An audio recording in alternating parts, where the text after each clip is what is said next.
There's a river in the green field of mine. Sometimes it's black, sometimes it's white, like the cloudy mountains. Some days the grass is blooming, some days it turns to dust. I'm a tree longing for the sun, hoping that it lasts. There's a river in the green field of mine.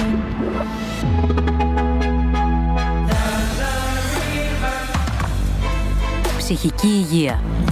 Το SNF Nostos 2023 έρχεται να αναλύσει, να εξηγήσει και να απενεχοποιήσει κάθε πτυχή της. Στις 20, 21, 22 και 23 Ιουνίου, ενημέρωση, διάλογος και ψυχαγωγία γίνονται ένα και επιβεβαιώνουν ότι η φροντίδα του εσωτερικού μας κόσμου ξεκινάει από εκεί έξω. SNF Nostos 2023 του Ιδρύματος Stavros Niarchos. Release, Rethink, Refocus on Mental Health.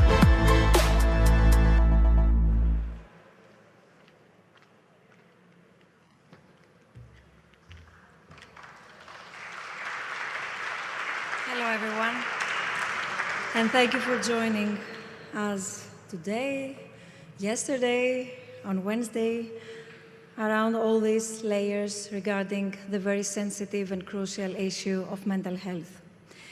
Today, and here especially, we will address an issue that's of great importance to us all, an issue that has profound effect to our society, the ongoing challenge of gun violence, and of course its impact on young people. Despite gun violence being often associated with the United States, it's essential to recognize that this is a global issue. In a world increasingly connected and influenced by shared cultures and media, the normalization of violence is not confined to one country's borders. The impact echoes globally, contributing to a more aggressive social narratives and subtly changing how we perceive and respond to conflict and disagreement. A gun violence incident in one part of the world can reverberate in countless others, triggering traumatic responses and causing a ripple effect that can touch any of us anywhere. The fight against normalization of violence, therefore, is not just a national concern, but a global imperative. We must come together as a global community to ensure the safety and well-being of our young generations and actually foster a world where peace and respect are the norm and not the exemption.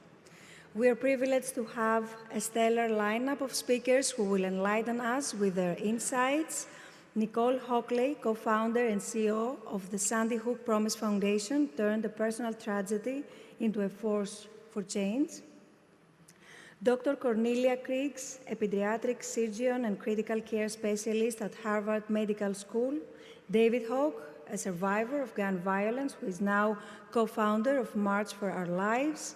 Marjorie Morrison, co-founder of PsychHub, focuses on mental health solutions and the power of education to break down barriers. Nicoletta Nerangis, founder and executive director of Run for Fun, and Duane Dieter, founder and president of Hero Community Program and Close Quarters Defense, will also join the discussion. So without further ado, please join me in welcoming our speakers.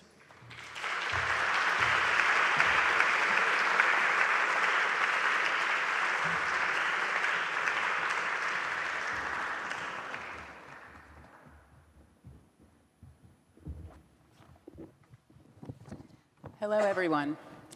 Thank you so much for being here today, and thank you so much to SNF Nostos for this opportunity. We're super excited to share this conversation with you and to hear your questions. Today, we're going to talk about the normalization of violence and its impact on the mental health and wellness of young people. But before I introduce my esteemed panelists and before we get into the discussion, I just wanted to do a little bit of framing about what we are going to talk about and what we're not going to talk about. So it's not going to surprise anyone here when I say that America has a problem with gun violence. We are a country with more guns than people, a country where some people advocate that we need even more guns in order to be safe. And yet we're a country that's already had 318 mass shootings this year alone, an average of 2 mass shootings every day, in which 4 or more people are killed or injured. This past weekend alone, we had 17 mass shootings in 10 different states across the country. America ranks first when it comes to firearm deaths when compared to other high-income, high-population countries. And you can see here the difference with Greece, which is number 6 on this list. However, considering the population size difference between America and Greece, this is around 14,000 homicides, and that's not counting suicides, which account for 2/3 of gun violence deaths. That's about 14,000 homicide deaths by firearm in the US compared to 37 in Greece. We have a real problem. And yet, we keep producing more guns. This shows how many guns have been produced in the US market over the last several years. At current count, it's about 465 million that have been produced, and that is for the US market. That does not include the firearms that we export, and it does not include the firearms that we produce for the military. It does include firearms produced for law enforcement, but that's only about 1 million out of that 465 million. And if you think about how durable firearms are, and even counting for natural attrition and breakage and seizures, there's probably at least still 350 million guns in circulation within the US right now. So do more guns make us safer? Some people certainly claim that they do. It may make some people feel safer to have a gun for self-protection. Yet there was a study not too long ago that showed that for self-protection, less than 1% of crimes use firearms for self-protection, and even then, they're more often to end up with the person being injured or killed. And if you have a firearm in the home, there is significant evidence to show that you are more likely to be a victim or to have someone die in your home, especially someone who has inappropriate access to that firearm. So do more guns make us safer? Absolutely not. And as you can see here, as we continue to manufacture more guns, the correlating number of gun violence is also increasing. So, like I said, we have a problem. Yet in the face of this escalating violence, we seem to be unable to find a way to prevent this public health epidemic, even when 50,000 people were killed last year alone in the United States, even when gun violence is now the #1 cause of death for children under the age of 19. Even when polls show that the majority of Americans, including the majority of gun owners, do want sensible gun safety regulations.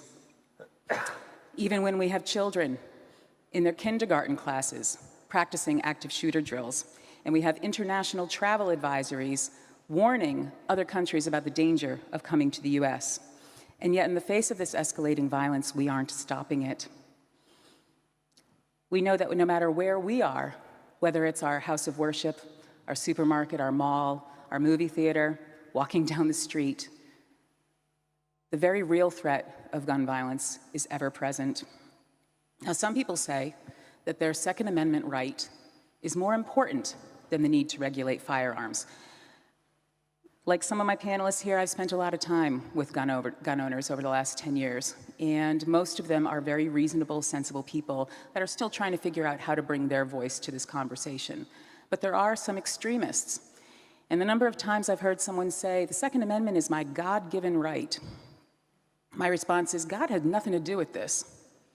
This is your constitutional right, and it's a right that was written by white men for white men over 230 years ago in a place that has no bearing in the modern interpretation of the Second Amendment in terms of the firearms that are now available or the modern stressors that are facing young people and adults. Guns are an intrinsic part of our culture. It's in our everyday language, in our lexicon. It's in our popular culture, in the movies and the TV shows that we watch. It's in our social media. It's in the games we play.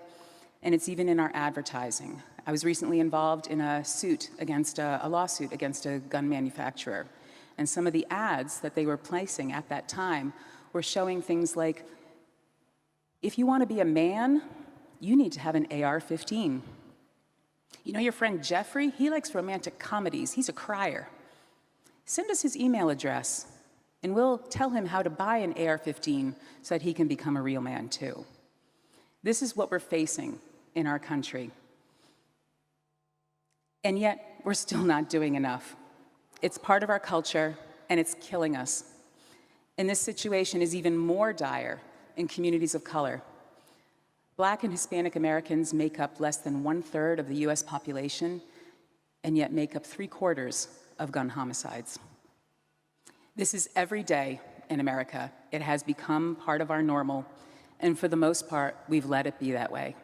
We've let it be that way because of our partisan politics, our fear, and our inability to have an honest, informed, and civil discussion about ways that we can prevent it. There has been progress, but it's slow. And some people are losing hope. They feel hopeless and helpless because of the slow pace of change. And yet that apathy, that helplessness, is further hindering progress. So some people say that this is the price to pay for living in America today. Well, I say for a country that claims itself to be the land of the free and the home of the brave, we are neither free nor brave when it comes to gun violence. So that's a little bit of framing about guns. And now we're not really going to talk about guns anymore. What we're going to talk about instead is, what does this mean to our population? And most importantly, how has this impacted our most precious citizens, our young people? This is the generation that has grown up with gun violence, that has experienced the normalization of this violence. So we're going to talk about their experience, but we're not going to leave you in a dark place, because we're really going to focus today on the youth-centered solutions that can help fight against this normalization of violence. So I'm going to start now by introducing our panelists, or really allowing them to introduce themselves and talk about what lens they're bringing to this conversation and the impact their organizations have had. Marjorie, let's start with you. Well, thank you, Nicole, for that really sobering introduction, and you articulated it in such a good way. I also have to thank the SNF, the whole foundation. I have been in mental health my whole life. Right out of college, I went in graduate school for psychology, but my father was a psychiatrist, so I'm claiming my whole life in mental health. And to see the global focus and attention is amazing. So it is like, as daunting as these conversations and as hard as they are to have, I'm so grateful for all of you for taking the time and showing up and being vulnerable and sharing, because that's kind of what it's going to take. I run Psych Hub, which is a mental health education and now connection platform. I spent about a decade of my career in private practice. And I would say that, like most mental health providers, I was a generalist, came out of school just with a theoretical orientation, but not really any kind of evidence-based, here's how you treat things. Most people don't realize that. That is how most of us are trained. And so I treated everybody the same, whether they had ADHD or eating disorder or anxiety or insomnia or complicated grief. But we now know today there are different ways to treat all of these different interventions, and that's what evidence-based is. So I got an opportunity to go work with the military in the US. I spent about a decade working with our Marines.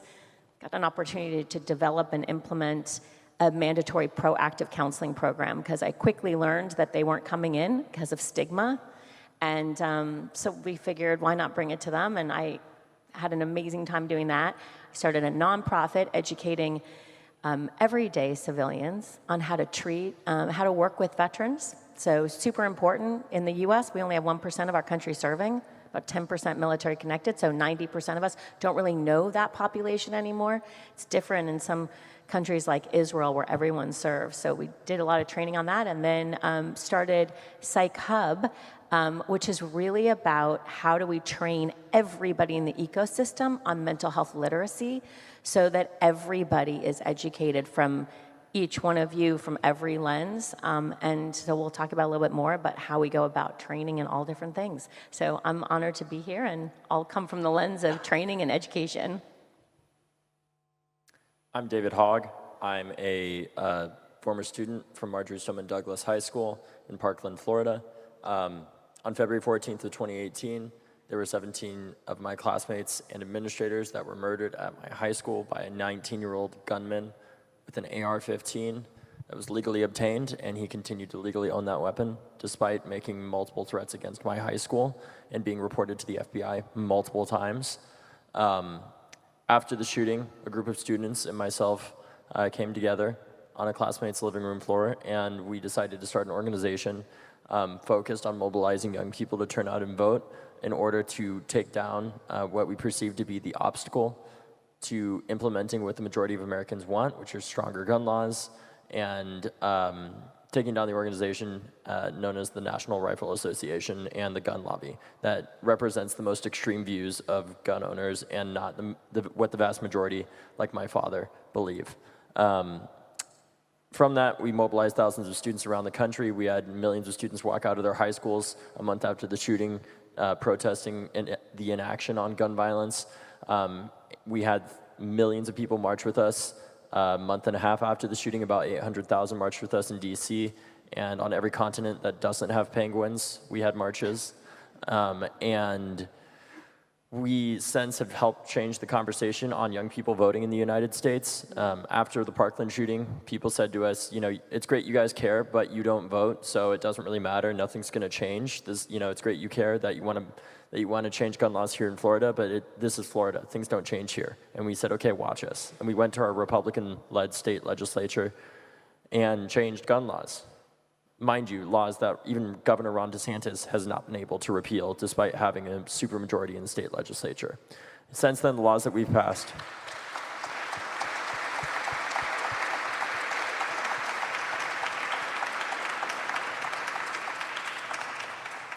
I could go on and on about the amazing stuff the young people have done in our country, because we clearly need it. But the last thing I'll say is we just recently got the first piece of federal gun legislation passed in 30 years, known as the Bipartisan Safer Communities Act, that helped fund mental health programs in schools, in communities, and also help create a more stringent background check process for people buying rifles under the age of 21.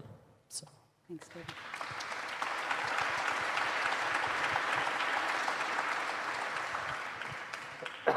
Thanks so much for having me today. My name is Dr. Cornelia Griggs. I'm a pediatric surgeon, trauma critical care specialist at Massachusetts General Hospital in Boston and assistant professor of surgery at Harvard Medical School. I became activated in this work because when a child or teenager is shot, I am one of the doctors waiting in the trauma bay in the emergency room to receive them.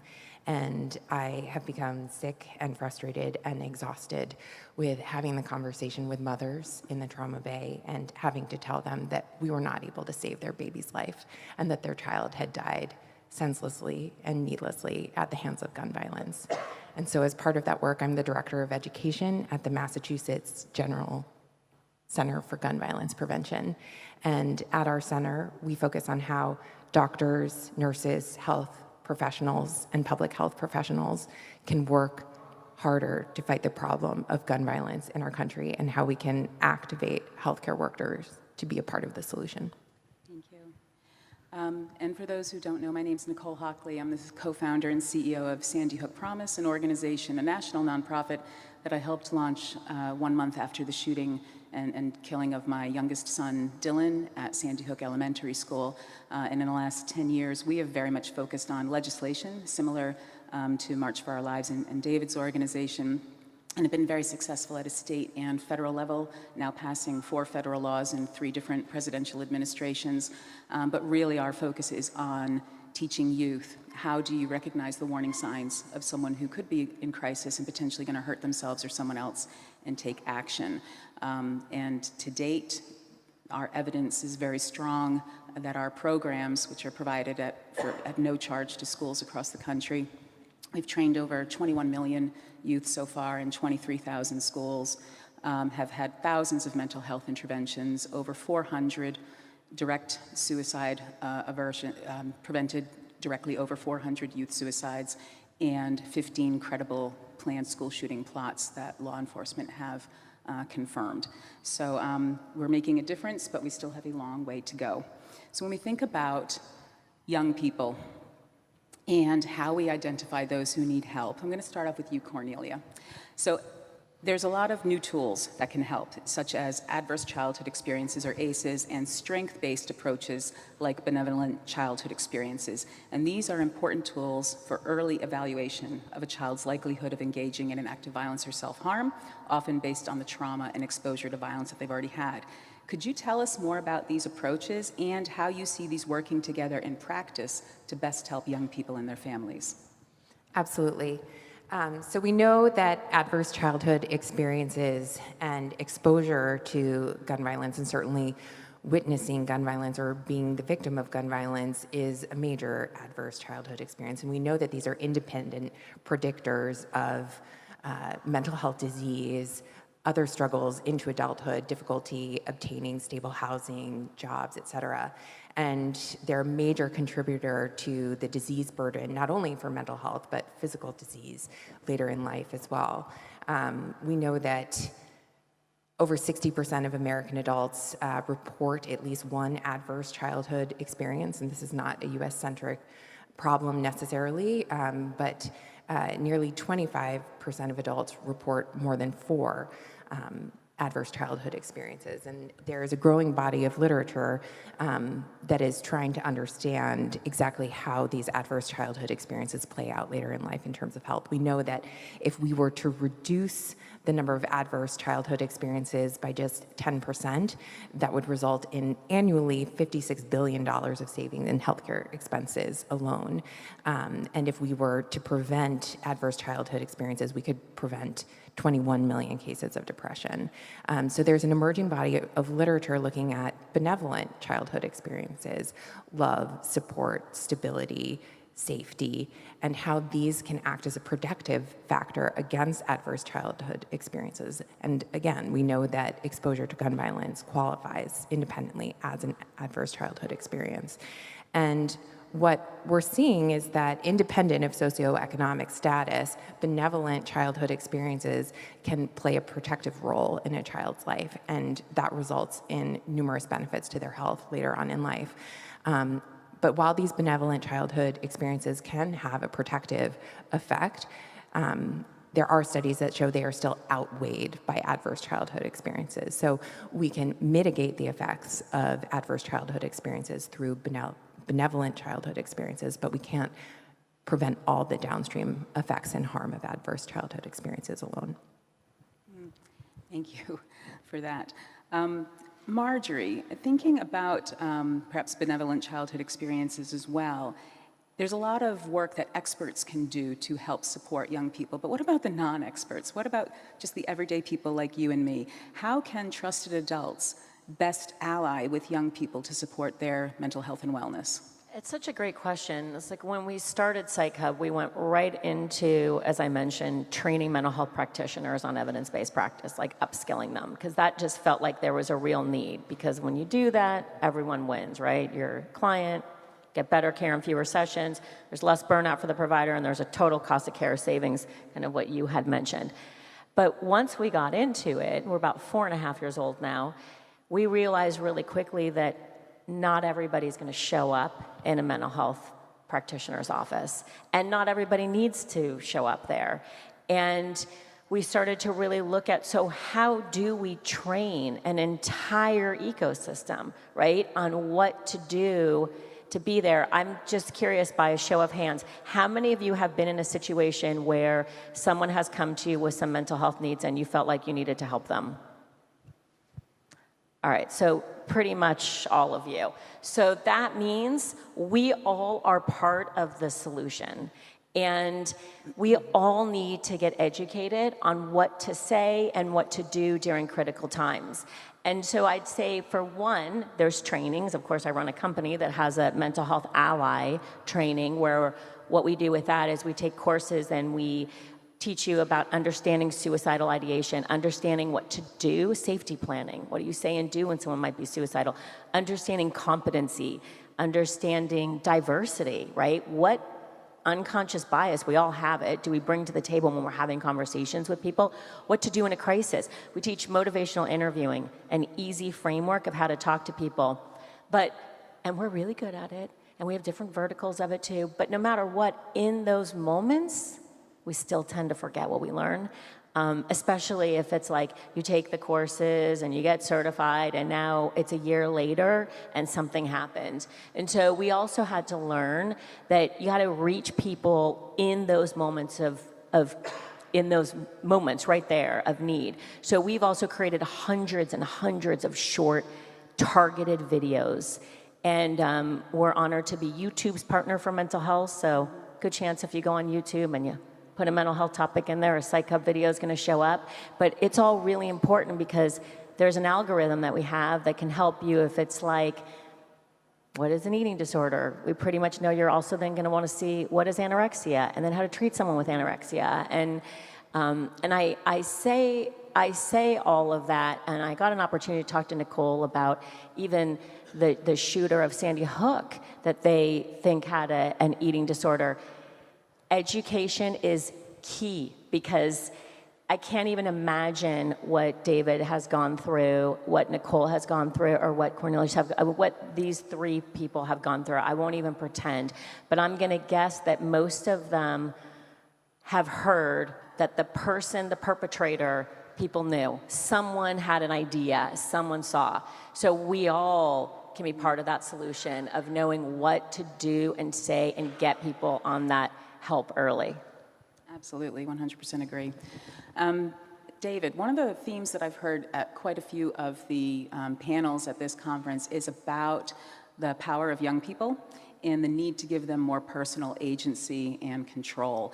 And as one of the founders of the largest youth movement within the gun violence movement, how do you best help students from all ages, elementary school to college, to advocate for their voices and advocate for the changes they want? And also, considering how much young people have on their plates, how do you keep them engaged when the progress on this is so slow?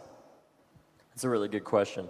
I think one of the key ways that we keep young people engaged is knowing that young people are busy. They can't do this 24/7, and that's okay. And giving them, the agency to feel that the permission that I think a lot of activists and young organizers feel like they need, even though it really should just be given by themselves, to know that they can step away.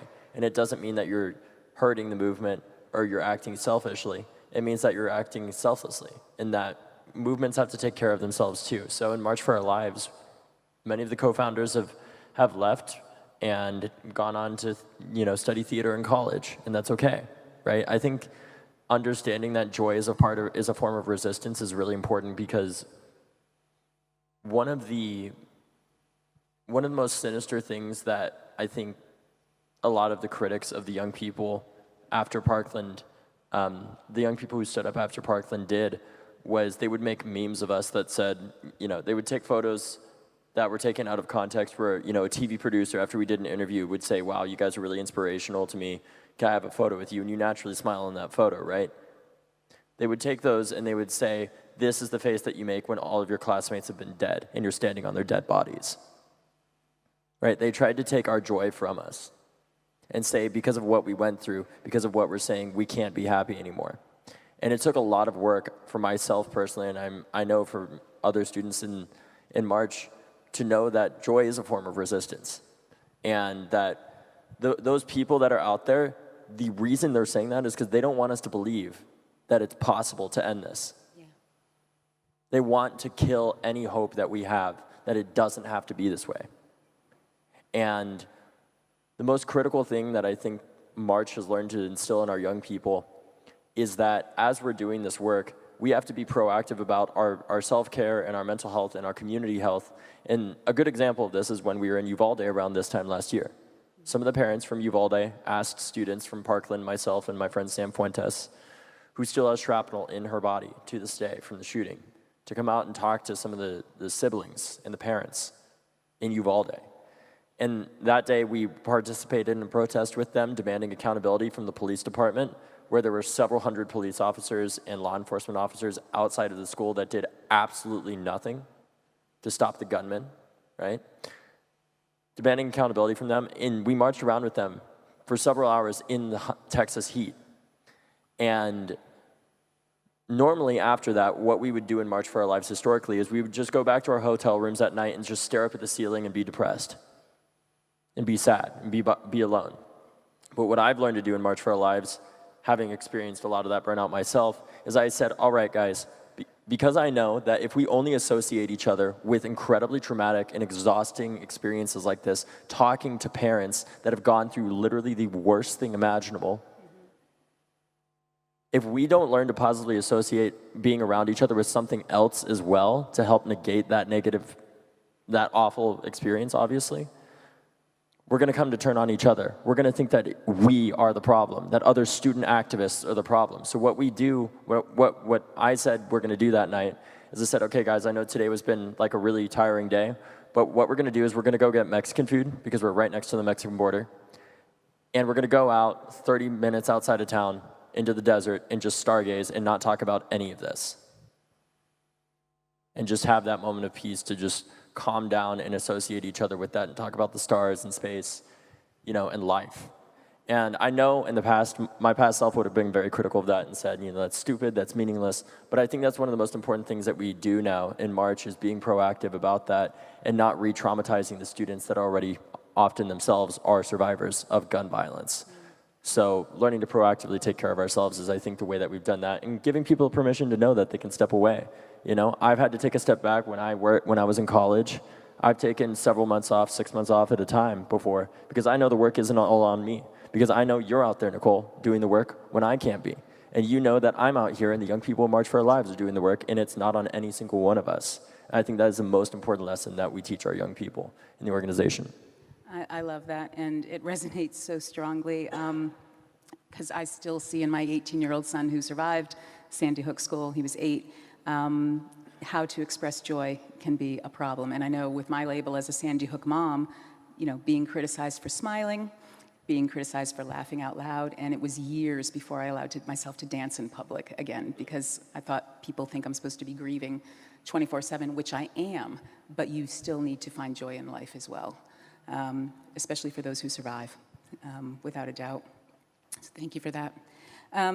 Cornelia, I'm going to come back to you now, because there are so many of us working to support mental health, to support young people, to help them advocate and to be well.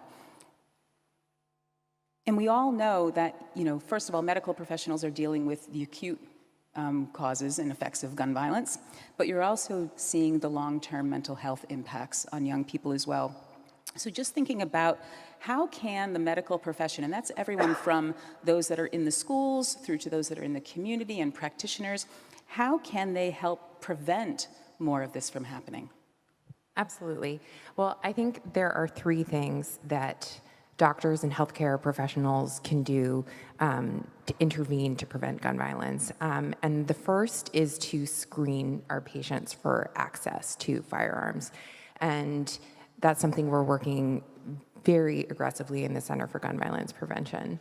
The second thing is, if you get a positive screen, we have to be comfortable and confident talking to our patients about the safe use of those firearms and safe storage of those firearms. And third, we have to feel activated to thwart harm in instances when we feel that it is imminent.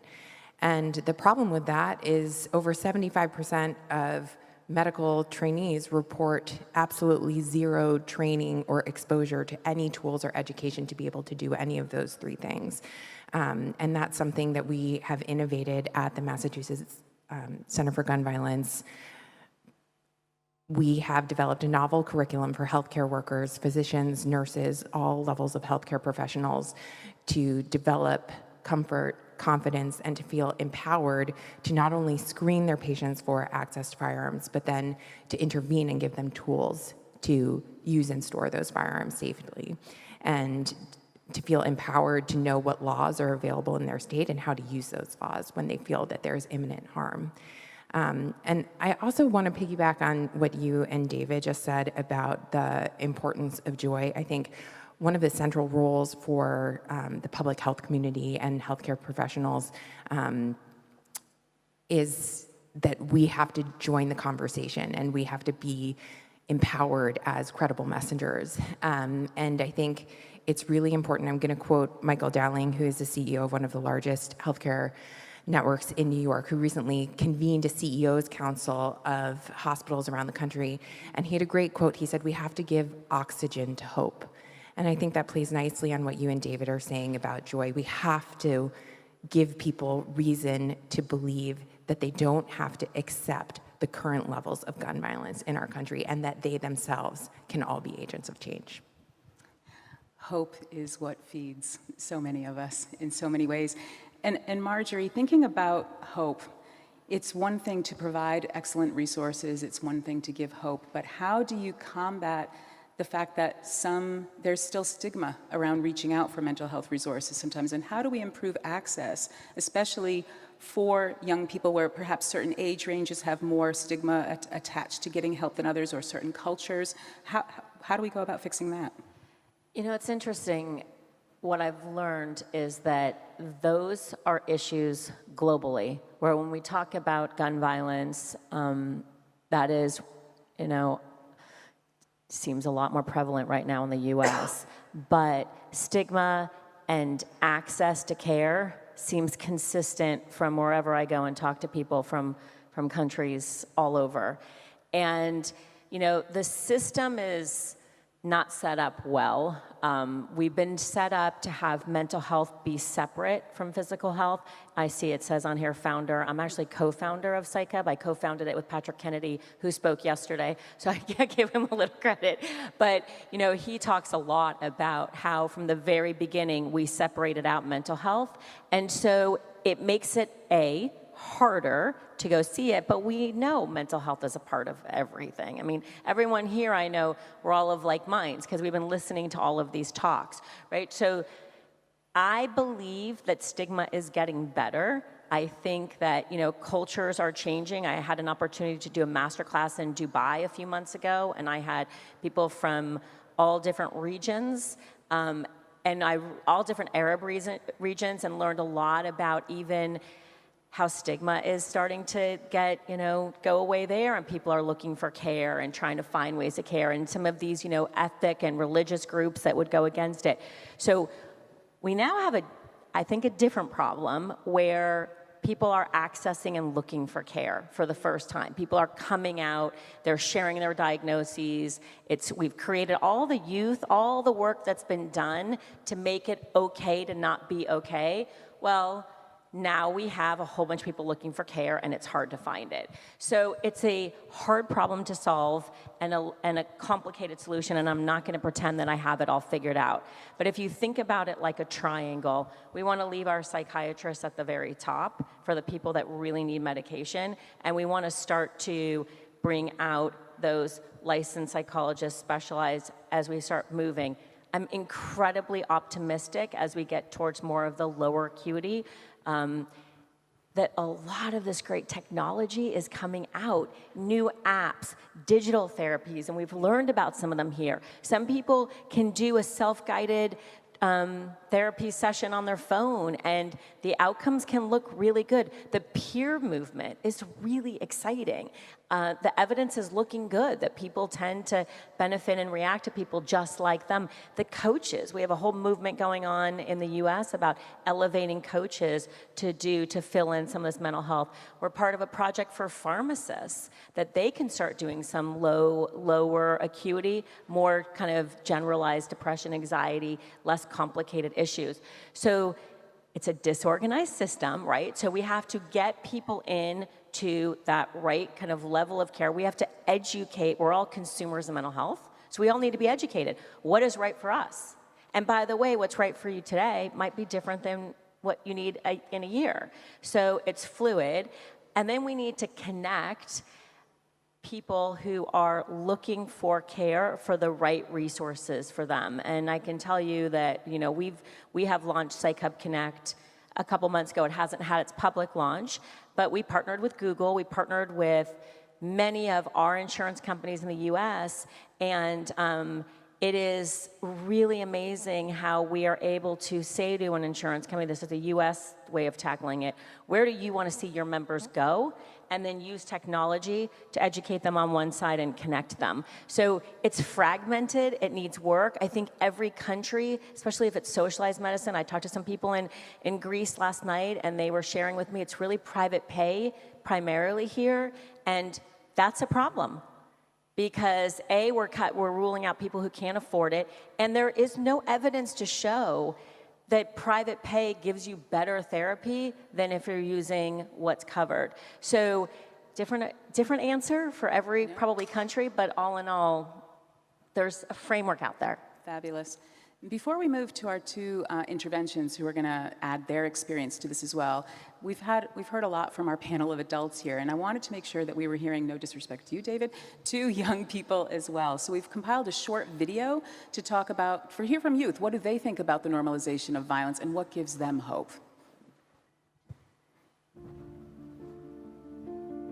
You always hear stories on the news of other people and other incidents and other acts of violence, and you're left wondering, will I be next? I'm scared to go to school because I don't know when something is going to happen. There's times where I know, like myself and other people would even just skip school when we hear that there's a threat going around.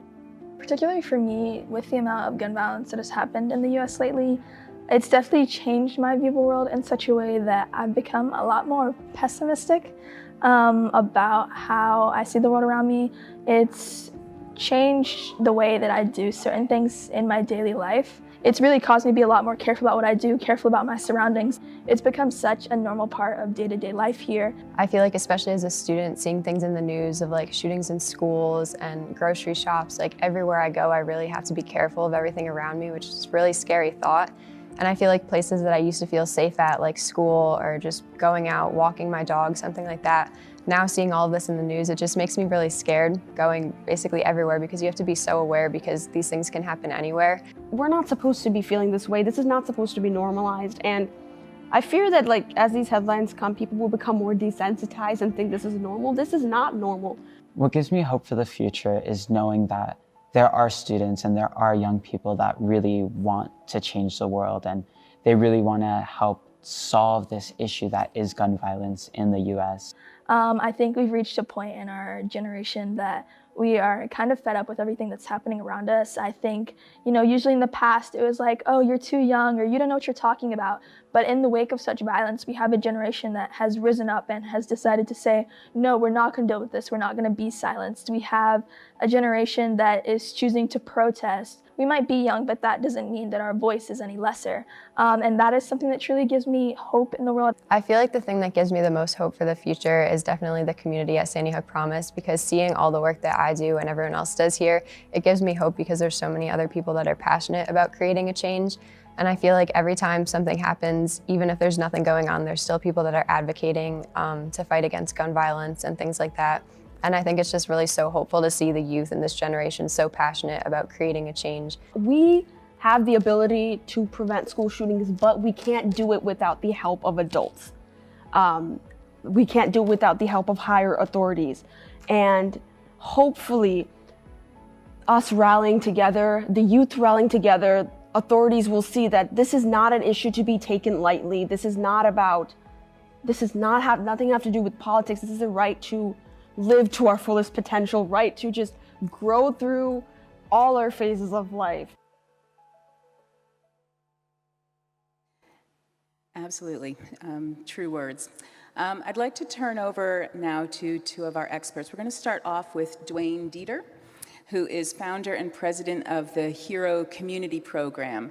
So Dwayne, we'd love to hear from you additional ways that we can help young people grow confidence and skills to respond to difficult situations, and also about your program. How do you select the mentors for integration into your program?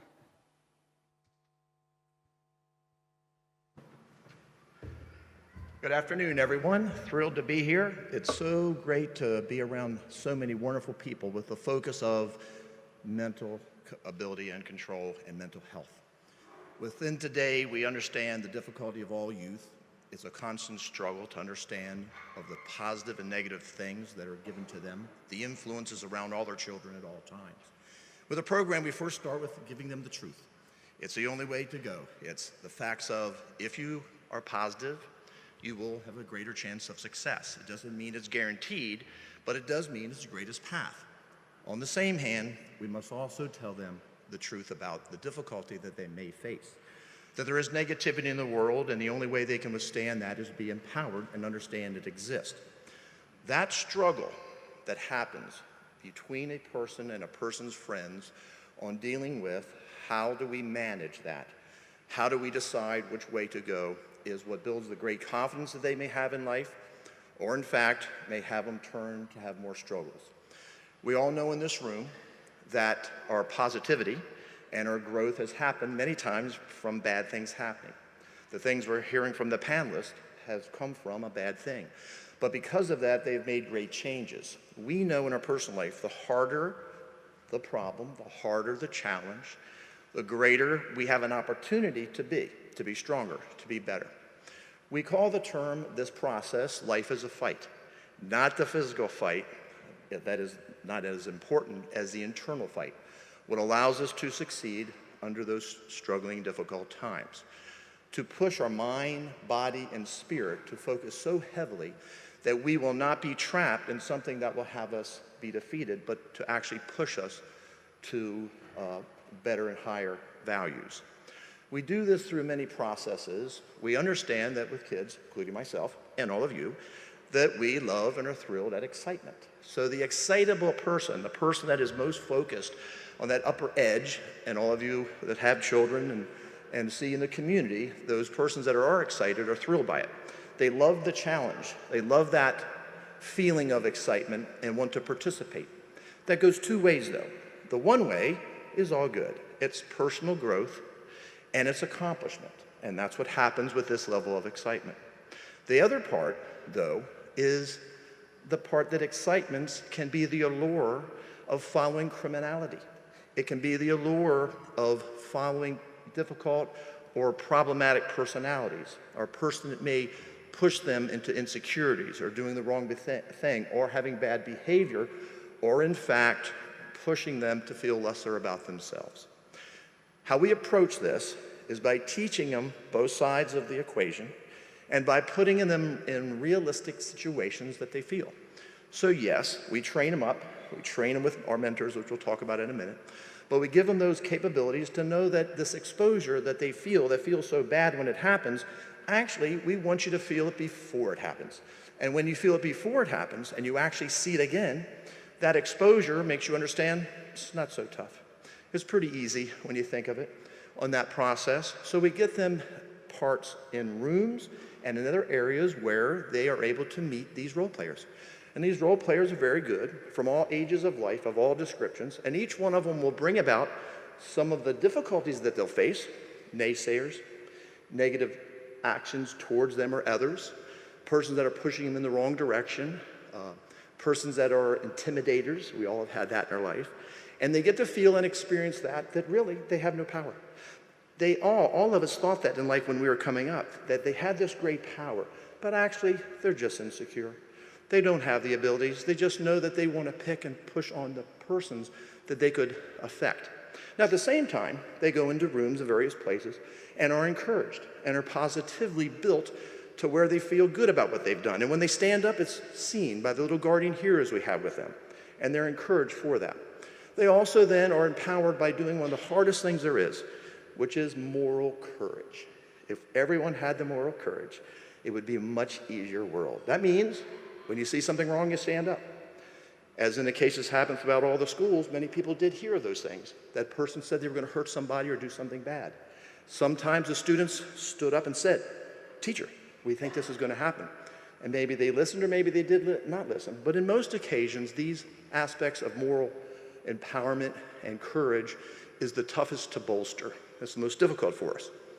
Telling on a person that's not doing it right, that's saying bad things about another, standing up for a person that's being ridiculed or pushed, leave that person alone. Being able to stand up is the hardest of all aspects. So we have those abilities too, where they go into the room, they see someone, they have to cheer up. They have to help them, and they have to figure out. We actually have it to where they are involved with adults, where a little kid, young youth, and different ages come into an adult having troubles. You would be surprised how much they learn from you adults when they are in the adult shoes helping someone else. It empowers them. After that process becomes the validation. There is stress here, as all things that are really good have stress in it. There's a good stress and a bad stress. When you're doing something that is good, the stressors allow you to do better. That's the stress we use because they see the purpose behind it and what it means for them as a person and how that will make them stronger and better. This validation happens very fast. From 1 minute, they're kind of attacked a little bit verbally, the next minute they're being bullied, the next minute they're helping someone else, and in that way their mind goes to a higher state. A state that encapsulates fast mental reaction to see in half a second what is the right thing to do and what is the wrong thing to do, and they can make those actions very quickly. All of this program started because of an event that happened to me when I was on the DEA task force, Drug Enforcement Task Force in my state of Maryland. While we arrested a kingpin doing 15 kilos of crack a week, which was pretty severe, in that area in Ruin, that hurt our area for many years past, we had not found their cars. Finally, we got the car of the person who was in prison for 3 months. As I get his car and go back to the police station just to pass it off, I was going at 10 o'clock at night, dark, the windows are dark, and as I see a crowd of people and they're all waving at me. So I thought, well, that's pretty interesting. As I put the window down and listened carefully, they were actually shouting and chanting his name, the kingpin drug dealer that had hurt so many. I sat in awe, counted almost 70 people, of how could that be? Now, maybe you all have that issue where you go home and they're all cheering at you when you get up and come into your town, but I've not had it once. So it broke me. That moment, it broke me. At that moment, I thought that if I was that child on that street, there is no doubt that I would be that way. I would probably not be the person who was less excited that may just go to a restaurant to learn to develop some money to go to the college. I would see this guy that had the hot cars, the money, the fame, full dominance and capabilities to do what he really wanted. That would have drawn my attention. Those of you know kids that maybe not drawn that way, and others you know would have gone directly that way.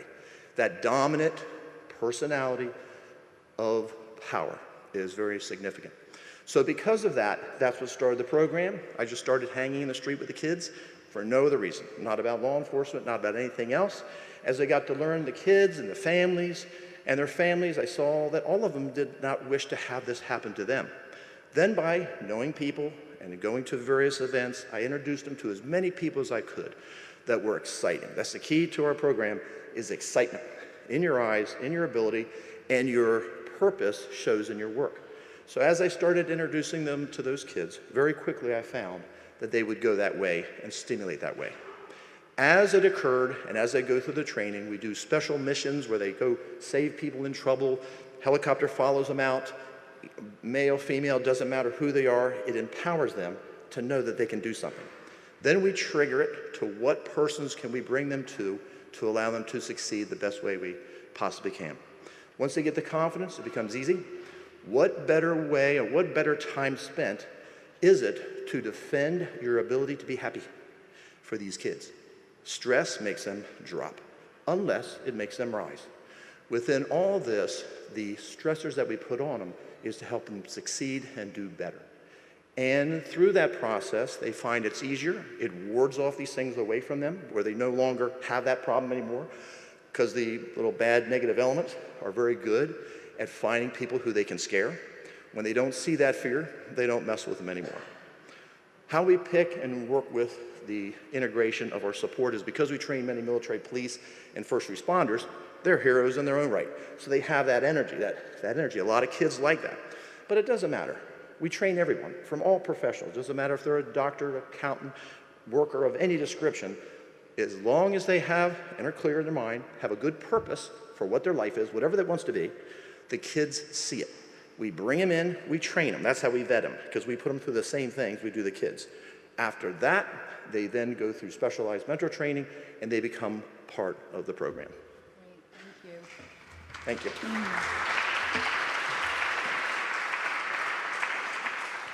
So I'd like to bring to the stage now Nicoletta Naranjis, who is the founder and executive director of Run for Fun. So Nicoletta, based on your experience, how can we effectively address and mitigate the mental health trauma experienced by children and adolescents exposed to gun violence through trauma-informed socio-emotional youth development programming, incorporating physical activity, and what precautions should communities take? Thank you. Thank you very much. Thank you to the SNF Nostos team. It's a pleasure to be here. Thank you to my esteemed panel. Mental health means the world to me. I founded Run for Fun. My son had a lot of anxiety around competition and school, and I said, why don't you join a soccer team or a basketball team? But he said he just had a lot of anxiety. He said, so we went on a run one day. He loved to run and play. We closed down the playgrounds every day. And I said, Panayoti, why don't you join a running program, running club? He said, no, Mama, but if you do it, I'll do it. So I took him and 6 friends, and we went to the park, Prospect Park in Brooklyn, and played running games, and I packed them in my car around the city. And today we serve over 2,000 young people in New York City. There are countless stories and experiences of young people throughout New York that speak volumes to the healing power of physical activity to mitigate trauma. Young people like Gus, who had tremendous anxiety around school and recess, discovered his love of running with me during recess. He raced to school on days when he could run laps, and his friends would jump in and out as he rounded the playground to chat, and he would wave to me every time he passed. Gus completed equivalent of 4 marathons that year, and today, as a young man and one of our coach mentors, leads play-based running games on that same yard and throughout the city with kids like him. Meeting young people where they are, providing them with a safe, nurturing, and inclusive space where their voices are always heard, where they choose what games to play, capture the flag and tag our favorites. Over the course of the seasons, children who were shy, fearful, and reserved open up as they find new friends and the courage to lead and invent games. They challenge themselves in ways they did not know were possible. Our trauma-informed socio-emotional curriculum is full of themes of the week, weaved through running games, supporting mental health wellness, team and community spirit, leadership, and goal setting. Always beginning in a circle, providing time for people, young people, to share their challenges and victories with their peers and youth development coaches who are supported with extensive trainings in trauma-informed care and self-care. We quickly pivoted our program to remote during the pandemic to support our young people in communities hardest hit by the pandemic and impacted by an increase in gun violence. We resumed in person with young people, including a young girl at our Queens school who, as a result of trauma, began our program nonverbal, only speaking with her sister. Collaborating with the principal and the school psychologist to best support her. Together with her coaches, she helped set up relays and games, and each week participated more and more with her peers and coaches. By the 5th week, she began speaking during sessions to her peers and our coaches. The school psychologist communicated to us that since she started the program, she began speaking with her peers during school. By the end of the season, she asked us if she could lead a game of tag. She took her sister by the hand and another girl by the hand and started to play. Watch her playing and laughing and all the joy with the group, knowing that given a safe space, she had thrived. It is only together as a community that we can mitigate the negative impact of violence. We must partner together, guardians, coaches, teachers, social workers, principals, clinicians, NGOs, and governments, and more, to establish trusting relationships that provide a positive path and mental wellness for our young people, youth-centered programs through physical activity that meet children where they are, trained adults to identify needs, equitable access, and early intervention. Children and play go hand in hand. As Nelson Mandela eloquently said, sport has the power to change the world. It has the power to inspire. It has the power to unite people in a way that little else does. It speaks to youth in a language they understand. Sport can create hope where there was once only despair. Thank you.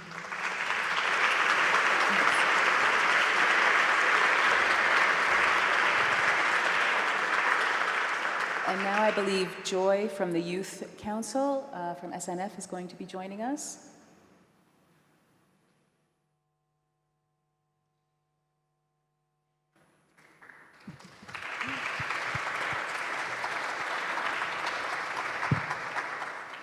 Thank you all so much for your insight and advocacy. We really appreciate you making the time to be here. So I'd like to ask, given that media, both social media and traditional forms, so pervade our lives, what role do media representations of violence play in perpetuating the normalization of violence, especially amongst youth? Would anyone like to start? Sure. Well, I think that specifically when it comes to instances of mass violence in the United States, the media historically have done a very good job of making mass shooters famous. And I think it's time that we stop doing that. And I also...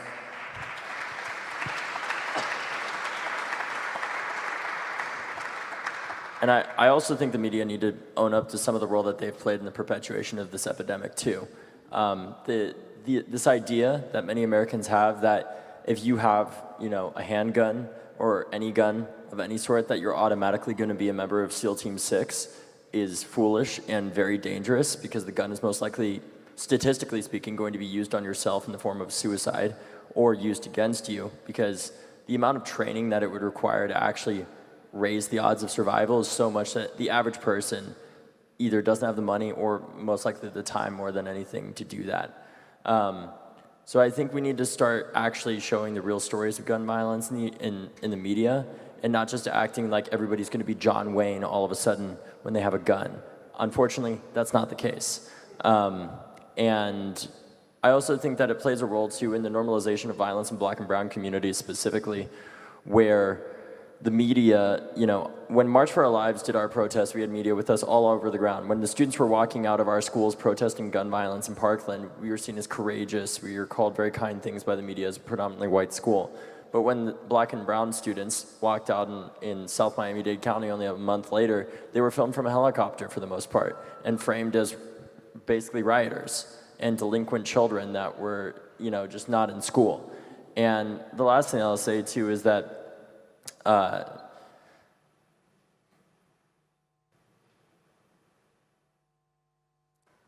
think they just don't do a good enough job of telling the story of the victims and the toll that it really takes, and the law enforcement officers, the doctors, the first responders that have to see this every day, and the journalists themselves that have to see this every single day, over and over again, and acting like this is just a normal part of how our society functions, and this is just how it has to be when it doesn't have to be that way.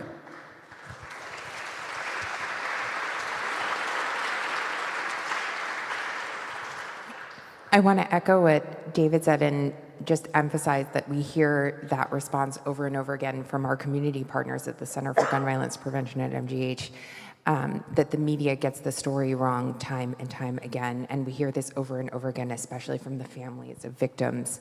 And through the support of SNF, we have started a collaboration with Emerson College in Boston, and we are actively designing courses for students of media and students to collaborate with community members who are working to prevent gun violence in systemically marginalized communities, to hear the stories of the families of victims, to hear from community partners about how to get the story right. So we're starting with young people, we're starting with students of media, because the current narrative in our media gets it wrong time and time again and actually perpetuates some of the systemic violence in these marginalized communities. So I think there is hope for young people that they'll get the story right. And there's one last thing I wanted to say. I'm sorry, this is a really important point. Racism is not a mental illness.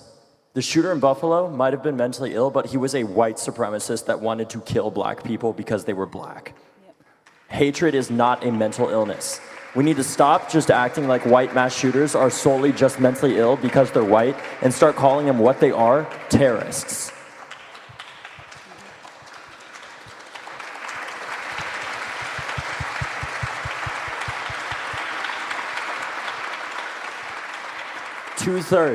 Two-thirds of gun deaths are suicides. If we want to talk about mental health, it needs to be about suicide first and foremost, and secondly, it needs to be about the mental health of black and brown children that walk often over blood-stained sidewalks on a daily basis to their schools, because most shootings in the United States happen outside of school. Those kids don't get the mental health resources that Parkland got, and I'm thankful for what Parkland got. And it's not that Parkland shouldn't have got the outpouring of support that we got from the state, local, and federal government and from all of the American people. It's that every damn community, no matter what color they are, needs that same support.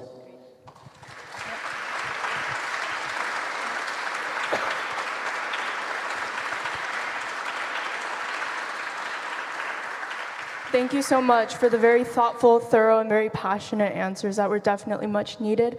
We have time for one question from the audience. Does anybody have a question for our wonderful panelists here today? If you do, if you could raise your hand and a microphone will be brought to you.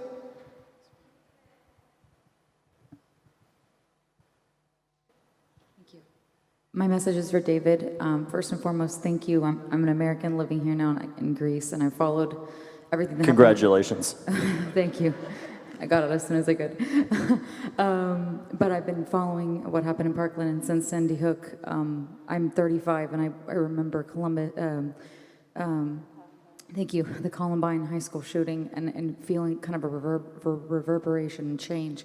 And my question to you is, where do you see the most hope? And obviously you're organizing from a Gen X perspective, which is incredible, but where do you see the most hope when there is such a lack of hope, when you see it time and time again from I don't want to just emphasize from the political perspective or from just a U.S. perspective, but where do you see the hope going? Where do you see the U.S. going? I guess if we want to say from an American perspective.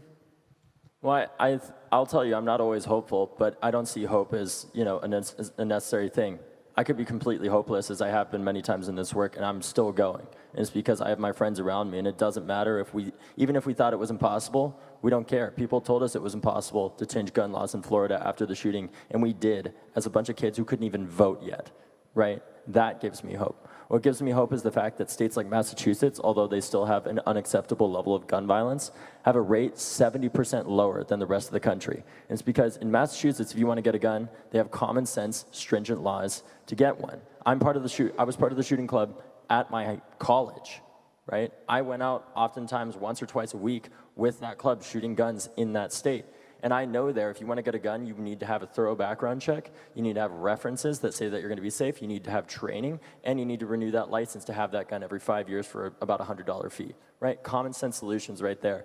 And what brings me hope more than anything is when I talk to the people that often come up to me that hate me, or at least think they do, or they hate the image that the NRA has created of me and the movement, right? And they're screaming at me. This even happened at a shooting competition I was at, where I was in a skeet shooting competition, and the president of the club came over to me and said, "Why are you trying to take all of our guns?" And I literally had a 12 gauge cracked over my shoulder. And I was like, "Are you serious right now?" But through that conversation, I'm like, look, I think you have some assumptions about me that aren't accurate. And I'm tired of asking you to come to me, and instead I'm going to you. Because this isn't necessarily on all the other survivors of gun violence to do, but if this is what I have to do to get that last 10 or 15% of gun owners that are out there, that are the silent majority, or the mostly silent majority, to stand up to the gun lobby that does not represent what the vast majority of people who own guns want, the vast majority of young people who use guns want, which is a system, a common sense system, where in Massachusetts, is it easy to get a gun? No, but guess what? It shouldn't be. It's a gun, right? Controversial, I know. But it's things like that, talking to the people that don't agree with me, that brings me the most hope, because I've had hundreds, if not thousands, of conversations where people start out screaming at me over and over again, and we find agreement to move forward, because while they may not agree with banning assault weapons, they agree with funding more mental health programs for the 2/3 of gun deaths that are predominantly older white men with easy access to guns in the United States. They agree to funding violence intervention programs that stop kids from wanting to pick up guns in the first place. Because I hate to break it to you all, but in the United States, we can't just solely do what Australia did, not even just from a legal standpoint, but also from the fact that we have 400+ million guns in our country. We have to talk to gunners. We have to change the culture around gun ownership in the United States and talk about not just an individual responsibility, not just locking up your guns when you're at home and keeping it away from ammunition to make sure your kids don't get a hold of it, but ensuring the collective responsibility that is enshrined in our Constitution that talks about, in the preamble, ensuring the domestic tranquility, which I don't know if any of you saw that damn map, we're clearly failing to do, right? But they want us to believe that gun owners and people like those on this stage are completely diametrically opposed, and we're not. The vast majority of us do agree, but the gun industry needs us to believe that we are opposed to each other, because they've created an infinite money machine through these mass shootings, where they fearmonger about the government taking your guns, which is never gonna happen. Literally, there are 400 million guns out there. I've never seen a single plan ever, despite all the people that have said this, that tells me how we're gonna take 400 million guns away. And with that, they fearmonger, sell more guns, results in more gun violence, and they outsource the role of the state, which is security, to the individual in the name of profit and at the cost of our children. And frankly, I'm fucking done with it. Amen. Thank you so much.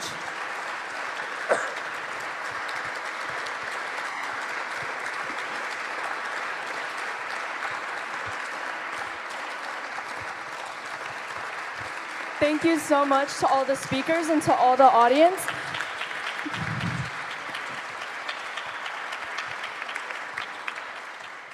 So unfortunately, that's all the time that we have today. We do have a break coming up, and you're welcome to chat and ask questions with the speakers during the break. So please give a final round of applause to our amazing panelists.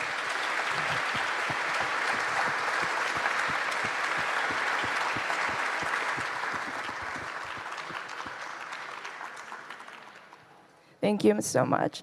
So we do have a short break coming up, but don't go too far, because when we return, we have an extraordinary session lined up for you titled When Mental Health Enters the Courts.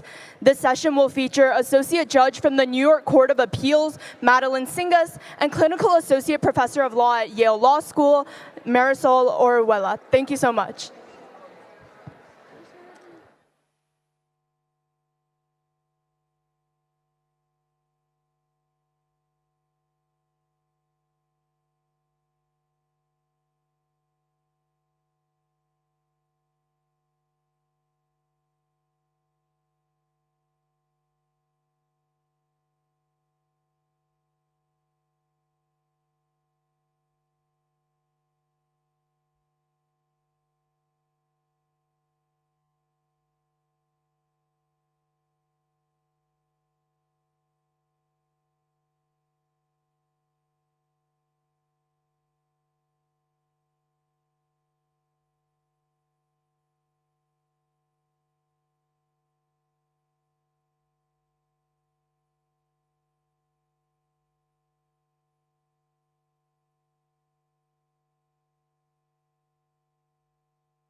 Hello again.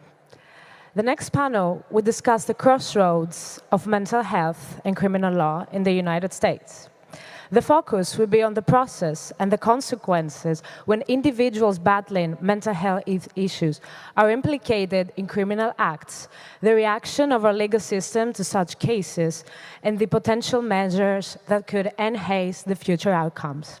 I'd like to invite to the stage Madeline Singers, Associate Judge at New York Court of Appeals, and Marisol Orihuela, Clinical Associate Professor of Law at Yale Law School.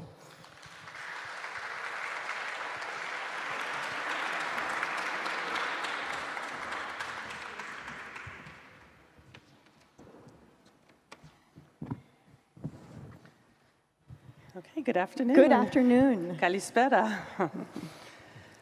I guess we'll tell you a little bit about ourselves. My name is Madeline Singers. I am a judge on the Court of Appeals in New York State. In New York, the Court of Appeals is the highest court of the state. I'm one of 7 judges. Before I was a judge, I was the district attorney of Nassau County on Long Island, and I represented about 1.4 million people. I was a prosecutor since I graduated law school in 1991, so I've been doing this a long time. And good afternoon. My name is Marisol Orihuela. I'm a clinical professor at Yale Law School. Prior to teaching, I've been teaching for 7 years. Prior to teaching, I have a background as a lawyer in immigrant rights, civil rights, and criminal defense. At the law school I've been working on a number of clinics, both doing criminal justice reform, immigrant rights, and most recently established a new clinic called the Mental Health Justice Clinic, where we do advocacy and policy reform, both in the criminal and civil systems through a mental disability lens. So just to contextualize the conversation that we're having today, we just want to real simple but be very straightforward about the crisis of mental health in the criminal courts. Conservative estimates are that about half of the prison population in the U.S. prisons have been diagnosed with a mental health condition. That's diagnosed, so if someone hasn't been diagnosed, then numbers could be higher. Some estimates go up to about 3/4 of the prison population. In addition, over half of people in U.S. prisons have a substance use disorder or self-identify as having substance use challenges.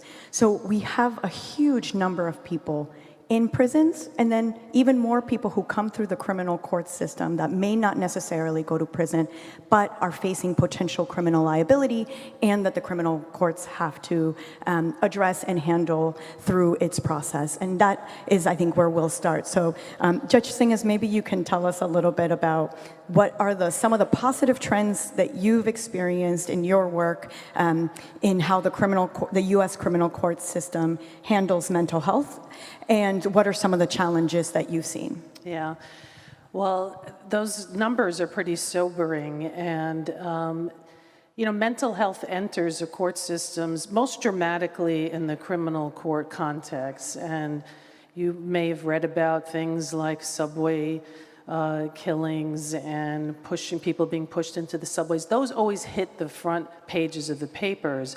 But there are mental health issues throughout the law and through all of our courts, whether it's in family courts or guardianships or civil confinement. It's a real issue as we try to do our work as judges and litigants, confronting mental health issues. And there are some other statistics that people with serious mental illness are 10 times more likely to be in a prison as opposed to being in a hospital. So it's an issue that New York State has tried to confront head on. And it's not easy. Throughout my career, I have seen people with behavioral issues and mental health issues just cycling through the system over and over again, not getting the services and the help that they need, and recidivating at really high rates, and ultimately we're not helping that person, and we're really not helping to keep the public safe.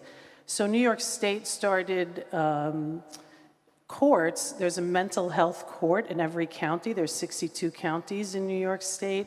where people that are accused of crimes who have mental health issues go to a specialized court. The judge in that courtroom has training, the prosecutors sometimes have training, and there's a whole contingency of support staff there, social workers, psychologists, assessing that person individually to see what needs do they have specifically. And we talked a little bit, I heard some of the speakers this morning talking about individualized medical care, precision medical care. It's sort of the same context, understanding that we can't take a cookie cutter approach. People have different needs and suffer at different levels.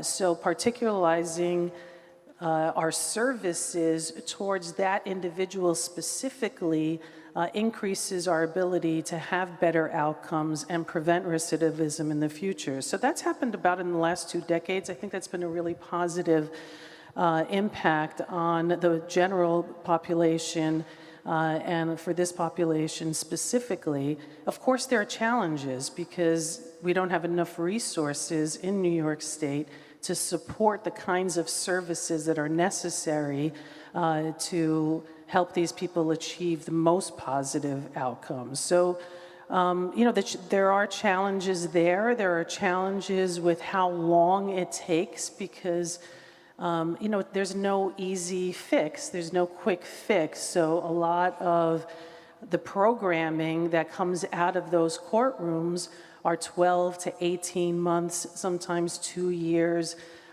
Sometimes those are not realistic for defendants to take a 2-year plea when they could go to other court parts and get a quicker resolution of their case. So those are some of the challenges that we have, and finding the people to serve in these specialized courts. There's a real lack of therapists and social workers that are working in this community. And it's really challenging work, and a steady diet of that every day, from some of the most minor crimes to some of the most really violent.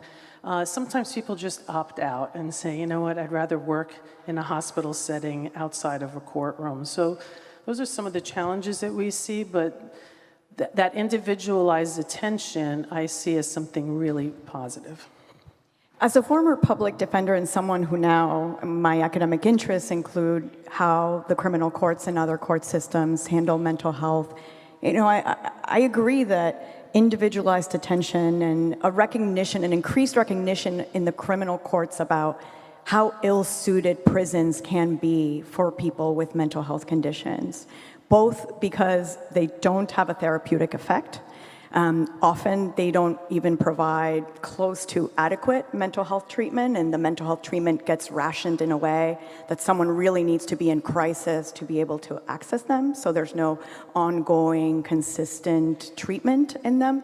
And also because it's not solving the problem of the revolving door that Judge Singh has introduced.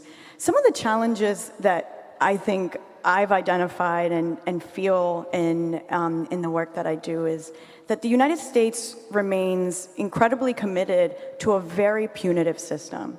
And so when we talk about mental health as something that we want to get out of the criminal courts, and yet the majority of people who are processed in our criminal courts have a mental health condition, that is quite a task. And our commitment in the US to a punitive response, you see it both in how vast our criminal statutes are, and sometimes the things that make the headlines are things like an awful killing in the subway. But the things that happen every day in our courts include disorderly conduct and vagrancy and loitering and lots of little offenses that people with mental health conditions is often a way that they come into the courts. But we also see it in the treatment of people in prison. So I live and work in Connecticut. Connecticut is known as a generally pretty liberal state, has plenty of progressive policies, both in criminal law and outside criminal law. Just last year, in 2022, did we as a state ban the use of solitary confinement for people who have a mental health condition? And that has long violated international norms. When you learn about the impact of solitary confinement on people with mental health conditions, it's shocking and awful, and it's inhumane. And yet, even in a state of Connecticut, it takes us that long, and it's been that recent that we decide to severely curtail it. So we've done great steps, we recognize an issue, and yet we have a long ways to go. And something like mental health courts as providing an alternative can be so useful for someone for whom it works. But when it doesn't work, the only tools that are available currently in the criminal system are incarceration. So when someone doesn't complete a treatment program, doesn't abide by the rules of the mental health court, where they end up is prison, a place that we know doesn't help them.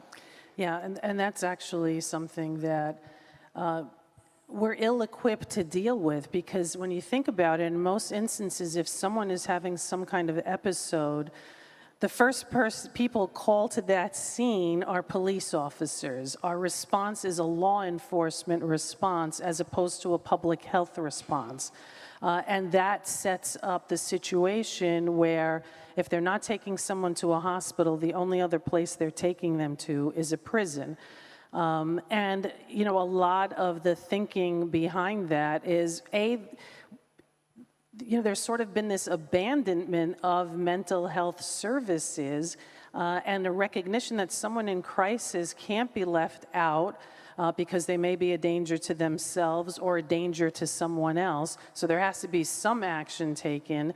And we as a society have to have a reckoning and build the systems that allow us to have public health responses to people in crisis. So it's sort of like, I don't know what came first, the chicken or the egg, but it is a conversation that we have as a court system. I used to have every day as a district attorney. In fact, New York has started the Council of Chief Judges, all chief judges of all of our states in the United States met and created a task force on mental health and came up with a number of recommendations that are being implemented now, 3 years later, throughout the United States. And a lot of it is common sense. Just bring in the mental health professionals so that we can have the conversations with them, so that they can give us the support and the expertise.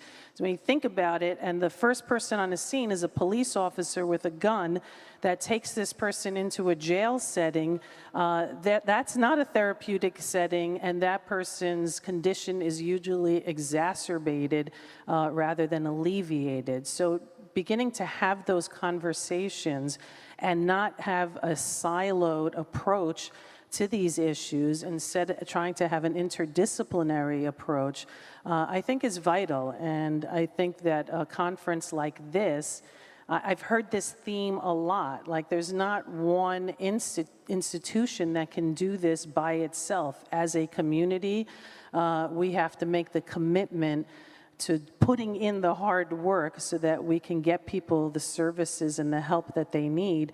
At earlier and earlier stages, often I felt that once someone got to us and committed either a violent crime or was suffering tremendously from mental illness, there weren't many options left to us as an institution. And I used to often scratch my head and say, how did this person get to this point without someone else intervening?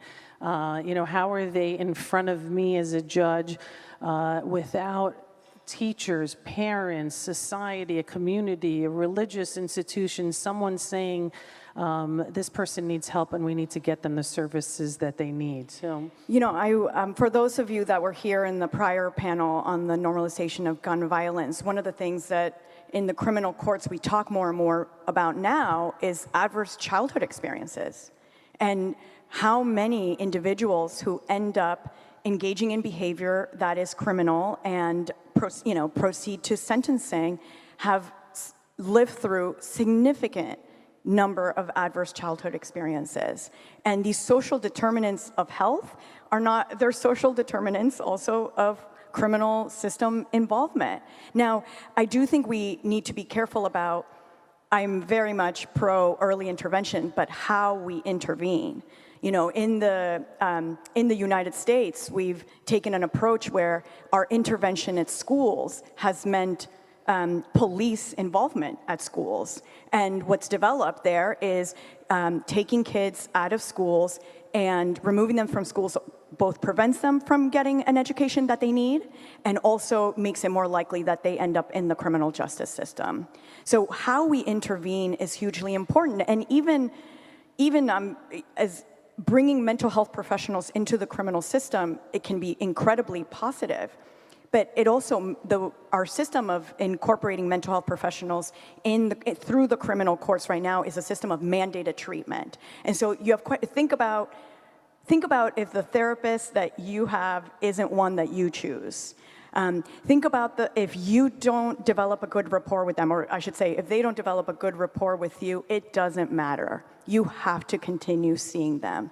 And if you don't, you'll go to prison. There are mistrust issues that are actually quite antithetical to the development of a strong therapeutic relationship, which is one of the markers of how effective therapy can be. So even a public health approach is a wonderful approach, but we need to actually fully commit to that.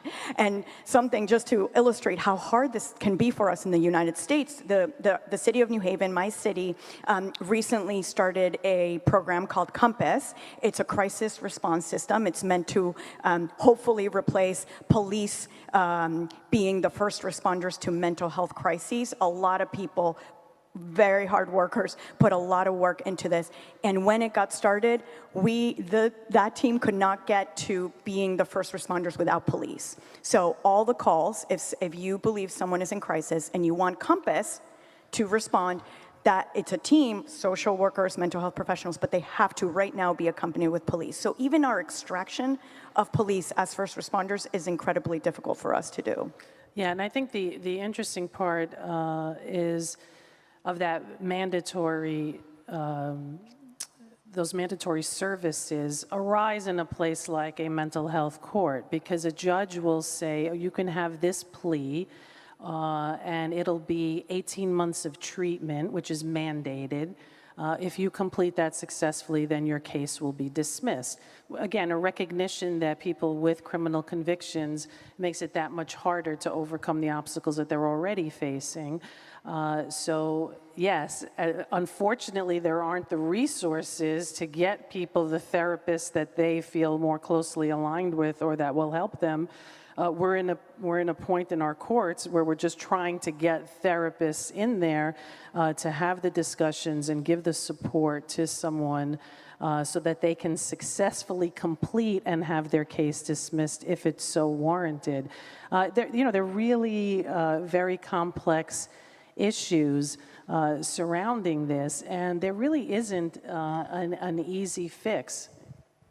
And maybe we can turn thinking about the future. If you were to make recommendations, sort of what are the things that you would like to see either more of or less of in the criminal court systems in regard to mental health? Yeah, I mean, look, I think the bottom line is we need more services. There are not enough people doing the work that's important to be done.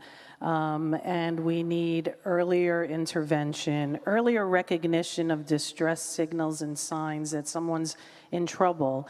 Again, I didn't like looking out at someone and saying, wow, where has this person been?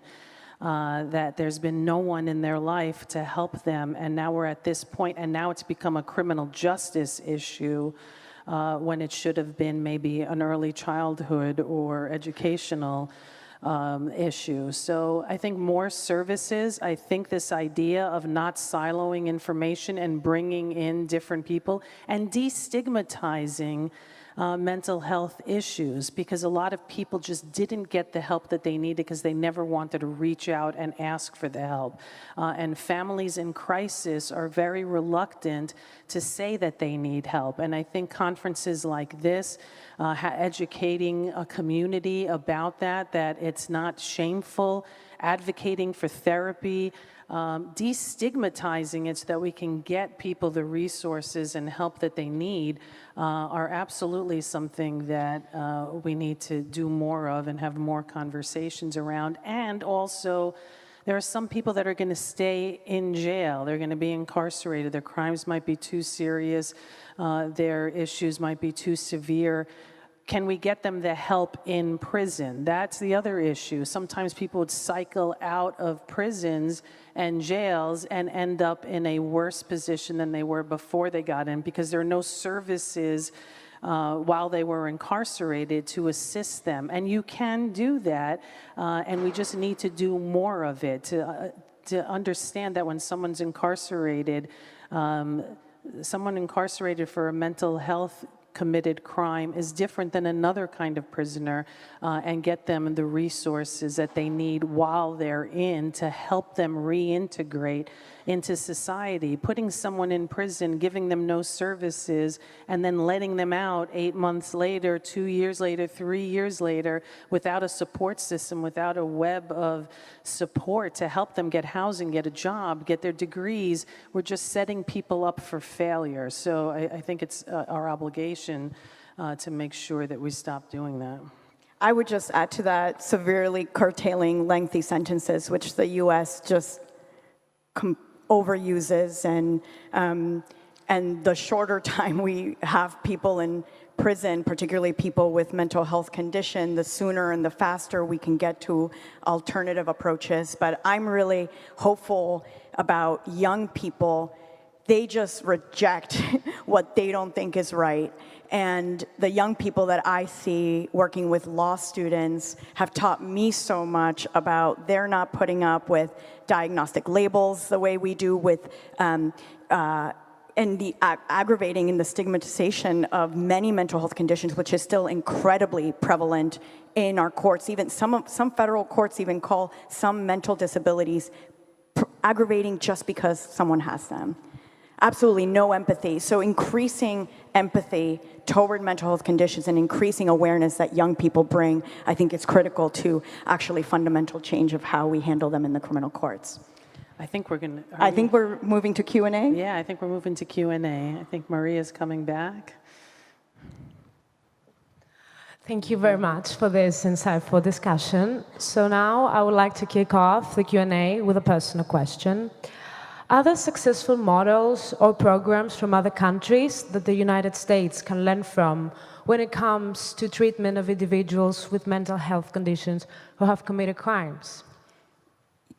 You know, for me, I really think that we need a multi-pronged approach. So we're not solving this issue just through criminal court interventions. This is what's happened in criminal courts is a reflection of what's happening in our society. And when you look at some of the the reasons why people end up getting involved, they're complex, they always are.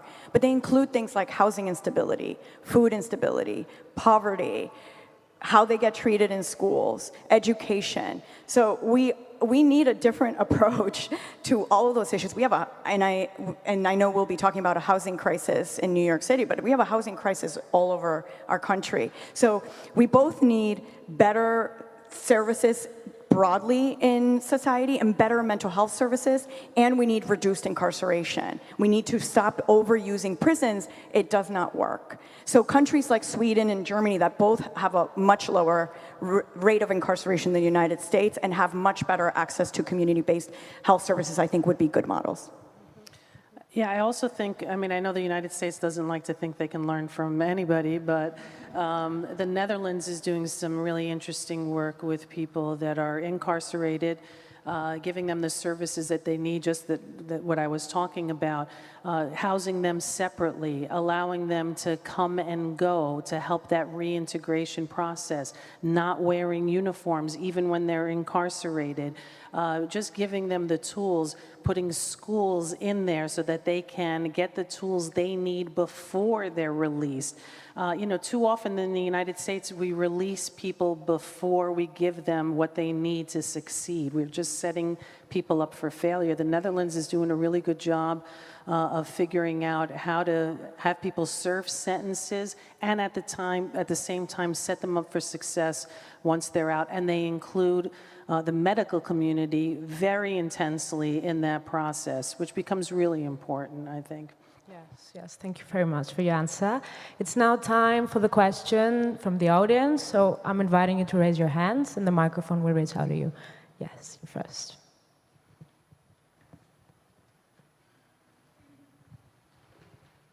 Thank you so much for your thoughts and insights. I'm curious, you talk a lot about how we're setting people who are in prison when they leave prison up for failure.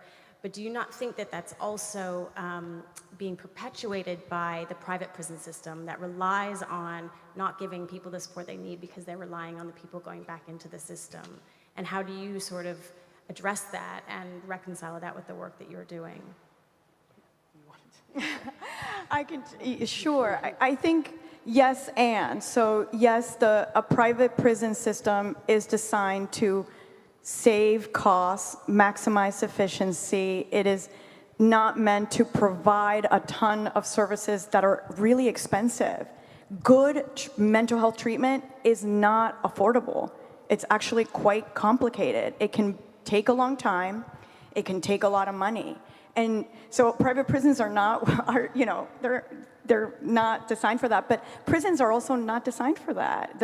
That's not what really takes place at prisons. And being locked in a cage, it's very hard to do therapeutic work while being locked in a cage. Just even think about how great treatment facilities will often be quite comfortable. And that is one of the things. That is some of the work that some European countries are doing in trying to change the way prisons look, having them well designed. We are very, very far away from the U.S. So I think you're absolutely right as to private prisons, but I don't want to limit the critique to private prisons because I don't think it's just about the privatization of corrections. Yeah, again, I think that's all part of the overall problems that we're having in the United States with incarceration and lack of services and non-intervention earlier before we get to that point. And again, it's not just a problem that the judiciary could solve or that any one group, like we have to look, our legislators have to look at the privatization of facilities, and our executives have to take a bigger stand and study that as well. So until we all commit equally to these issues and get the input from the people that are actually the decision makers, we're just putting Band-Aids on huge problems and they're just self-perpetuating at that point. So yeah, these are really complex issues and we need to keep having conversations around them. Yes. Please give a big applause to our speakers. Thank you very much.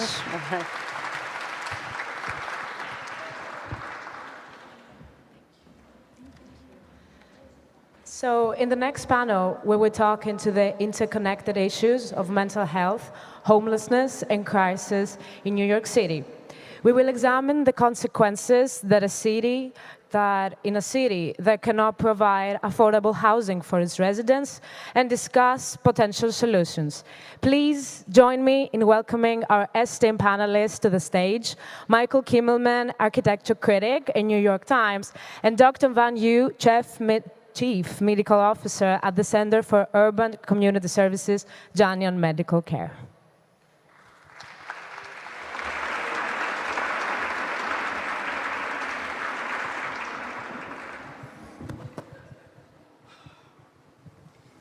Hi. Hi, Michael. Hi, everybody. So we're going to try to unpack as best we can in the short amount of time we have a couple of really complicated but interrelated issues, homelessness and mental health. So let's begin by talking a little bit about the scale of homelessness in New York. What is the problem at the moment? Because I think it's perceived as a crisis in the city. Sure. So New York City is a city of about 8.5 million people. And the shelter system right now houses about 80,000 people, right? And that you have to take that population, though, and divide it into pieces. There are about 57,000 people in families in the system. That, by the way, includes about 26,000 children. And there's about 23,000 single adults in the system. And that's in addition to about 3,500 people who are living outside. In parts of Europe, they're called rough sleepers, right? So you'd have to combine those two numbers together to get about 84,000 people total. And the subset of that group that we're going to focus on in the next 15 minutes is the single adult people. So the 23,000 in the shelter system that are single adults, and almost all of the 3,400 people who are rough sleeping are single adults. Because that is the group of people, the single adults, not the families, where the mental health component is a prominent component that we're going to focus on. And I'll say one last thing, and then I'll hand it back to you, Michael, that for family homelessness, mental health is a less prominent and different issue, because family homelessness is more driven by socioeconomic things, poverty, lack of affordable housing, domestic violence, right? And then the single adults, the mental illness part is a part of the pathway into homelessness. So there were a lot of numbers, and I just want to underscore a couple of things there. You said 80,000 people homeless in New York City. That's a massive number. And I just will say, as somebody who writes about housing a lot, New York also has a couple of million people who are rent subsidized, and about another million people who live in public housing. So there's an enormous population of precariously housed people in New York City, in addition to this number. But we're talking, as you said, about a small subset of the homeless population here that has identified mental illness issues or identifiable mental illness issues, not the family group. Now, this number has been rising, obviously, for a lot of reasons, one of which is what I just said, that the cost of housing in New York City has skyrocketed. Over the last 40 years, it's gone up about 20 times, whereas the relative adjusted for inflation numbers for income has remained the same. So it is clear that it has become increasingly impossible for a vast number of people in the city to remain sheltered. Since that's changed, let me just ask you, what has changed in terms of psychiatric care? Has it kept up with the larger numbers of people and greater demand? The short answer is no, right? But it's not because there hasn't been more psychiatric services added to the system. It's that the need for those services has outstripped that demand. It's grown faster than the demand. I will mention, though, one piece of the psychiatric care system that there's been an appreciable reduction of capacity over the years, which is the inpatient hospitalization capacity, both acute and longer-term inpatient capacity, has been shrinking sort of steadily for the past 20 years. COVID increased it a little faster for complicated political reasons. And the reason that is important is because some of the people we're talking about, amongst the people who are homeless living with mental illness, include among some of the people with the most severe symptoms for whom hospitalization is often helpful. So the reduction of hospitalization capacity has affected that group. So let's get back to, by the way, that doesn't mean that there aren't doctors like yourself who have gone out into the streets and done work to sort of, if they're not coming to a hospital, you're going out there. Maybe you could just describe very briefly what that consists of. Sure. So I'll start by saying, well, why are there people like me to begin with, right? So something like 2/3, 3/4 of, remember, single adult people who are homeless in a place like New York City in the States are living with either serious mental illness or substance use disorders. And that serious mental illness or substance use disorder is one of the contributors to their homelessness to begin with. It makes people vulnerable to homelessness. Although I want to make an aside that the vast majority of people in New York City living with serious mental illness are not homeless. This is a small subset of people. But the mental illness does make people vulnerable to homelessness. Okay, so that's a point I really, really want to make. Now, starting in the mid to late 80s, right, there was this growing recognition that it was this serious mental illness among this group of people that was driving a lot of the homelessness. And on top of that, this is a group of people who, for a variety of reasons, really have trouble accessing care in the sort of brick and mortar mental health system, the traditional mental health system in New York City. So then what you started seeing in the late 80s and early 90s, these programs developing to bring psychiatrists, mental health providers, to where people who are homeless get other services, so like shelters, drop-in centers, and then also you started having these street outreach teams that were bringing psychiatrists to people in Tompkins Square Park, to church benches, to church stoops, to park benches, to the Staten Island Ferry Terminal. So that's when you started seeing the development of these kinds of programs.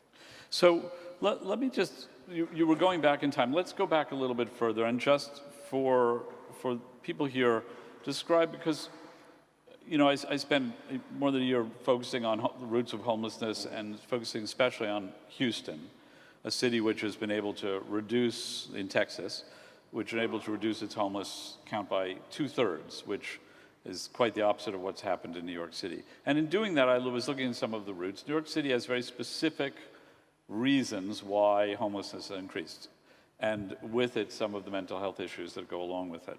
So I'll do the home part. Among other things, back in the 50s and 60s, so a half a century ago, the city began to get rid of what were called single residence occupancy hotels, which were basically sites where people with addiction issues, some people who were mentally ill, people who were, it was basically the Bowery, flop houses, they were often also called, but they were safety nets for hundreds of thousands of people, and the city began to close them at a time when the economy of the city was declining, and closing them was considered part of urban renewal. Actually, it was considered a good thing to close them and encourage the production of more middle class and luxury housing. But one of the obvious results was you immediately had more than 100,000 people who had been housed in some form who were now homeless. And we've been trying to make up for that housing crisis ever since. But there was also a huge shift in psychiatric care that happened at the same time, right? That's right, yes. So if you go back to the mid-50s in New York State, there were about 90,000 people, give or take, living in state hospitals, these state institutions, throughout the state, right? And a lot of them in New York City. Then in 1952, the antipsychotic effectiveness of chlorpromazine was discovered by accident, actually. But that discovery ushered in this sort of era of hope that psychiatry would be able to more effectively treat people with schizophrenia. We're speaking about only one of the serious mental illnesses that leads to this, right?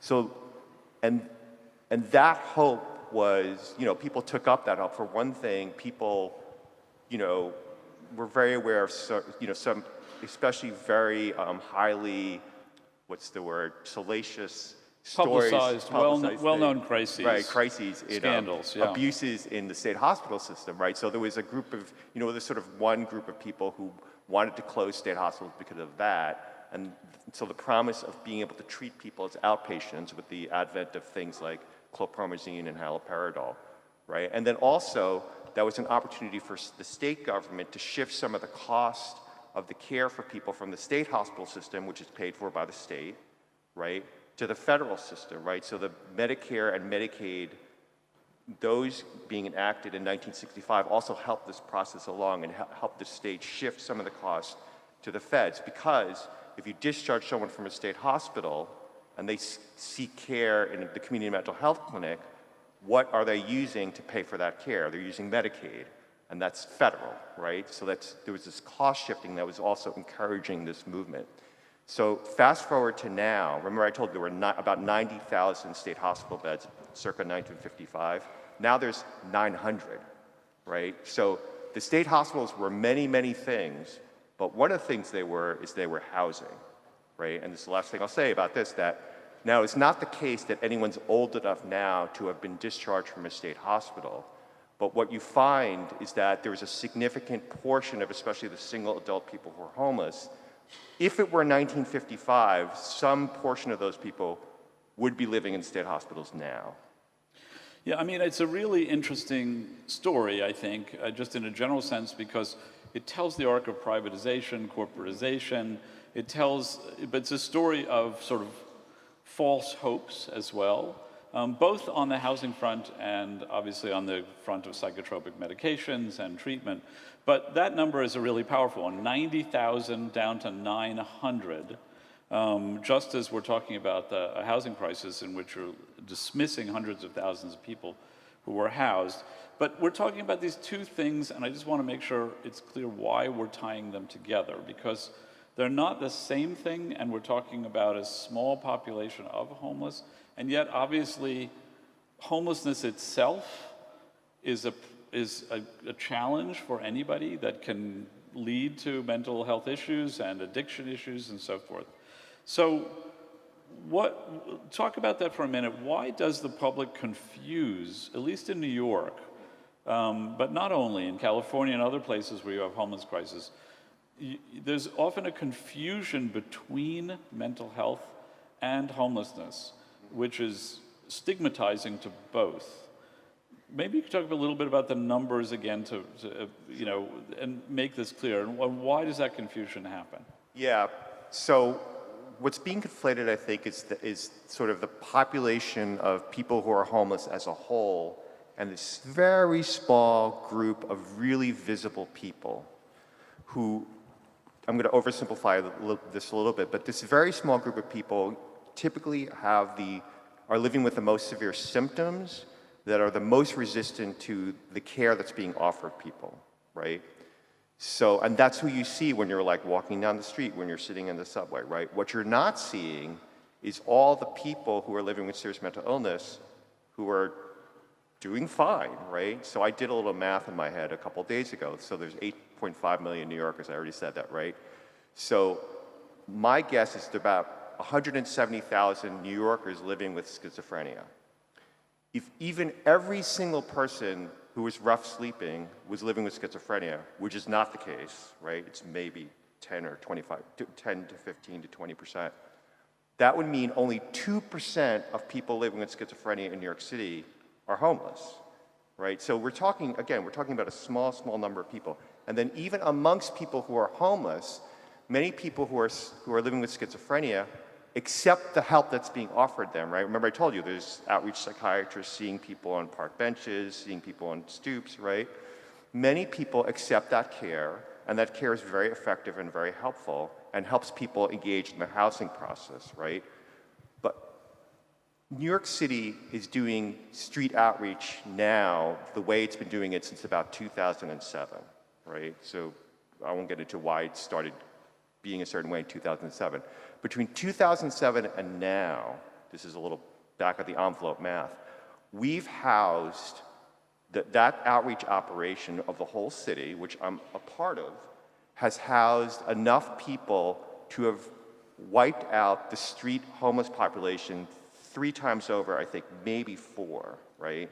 So it's not that the process isn't working. The process is working really, really well. If it wasn't working, it would be a much, much worse problem. What's happening is that we house somebody, they get replaced by somebody else, right? It's not the same people who have been around since 2007. It's like new people joining the ranks. Right, I mean, it's not like there's a finite number of people out there at any point, and if you just house them, the problem always goes away. Right. It's a question of how quickly, efficiently, well you house people. What we do seem to know, and Houston was a good example of this, is that housing people, not a shelter, but actual housing, and especially for those people who need it, permanent supportive housing, which includes services for them, is extremely effective. So people in those housing situations stay in those housing situations.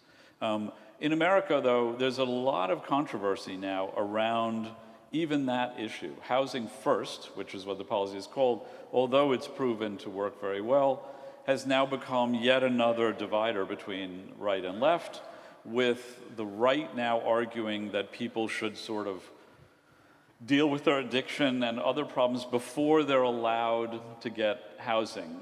The analogy I came up with when I was reporting on this in Houston was, which is the argument for housing first, is if somebody's drowning, the guy who's going to save him or the woman who's going to save him does not swim out there and say, look, you've got to learn to swim before I'm going to bring you into shore. And then, you bring someone into shore, and then they can more, easily deal with their problem, or not, but at least they are housed. And by the way, at that point, they're not homeless, which means that they join that vast majority of people who may, let's say, be schizophrenic, but are living behind closed doors, and therefore are not included in this population of people who are so visible. Okay, but having said that, housing first is not just the only thing that is now, out there as a question. One of the questions that's come up as well is around, we did all this deinstitutionalization. In places like New York and California, the mayor in New York, the governor in California, have sort of stepped into the territory again of whether or not we should find ways to institutionalize people who are resistant to that, who are unsheltered on the street, and who clearly need help but don't take that. So let's end at that point too, because it's a really, I think it's an issue that many people don't understand, and it's also an issue that is, I assume, a kind of third rail for many people. So in your profession, how that question of reconsidering institutionalization in some form for people who may not immediately,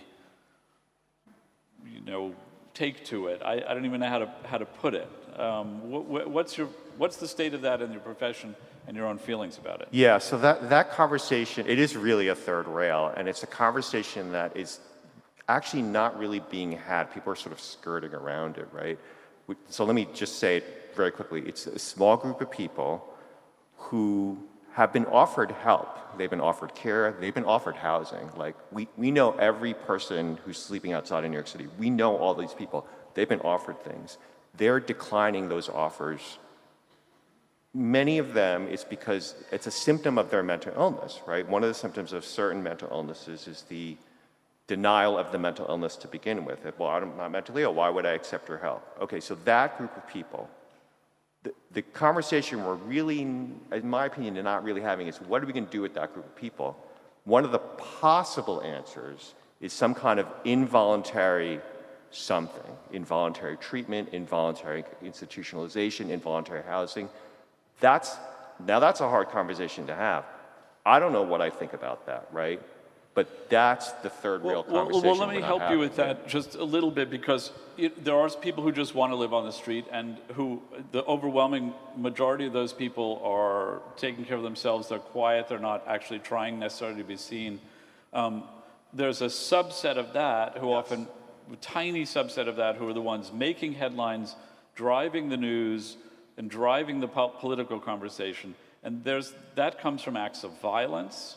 And I believe the previous panel was also talking about the fact that we in America, at least, have a criminal justice system and a prison system that is our de facto version of reinstitutionalization, which is not equipped to do that. That's right. And it's, this all comes from the liberty side. It's the liberty versus the state's interest in taking care of people, right? The liberty part of it has trumped the state's interest in the last 30 years or so, right?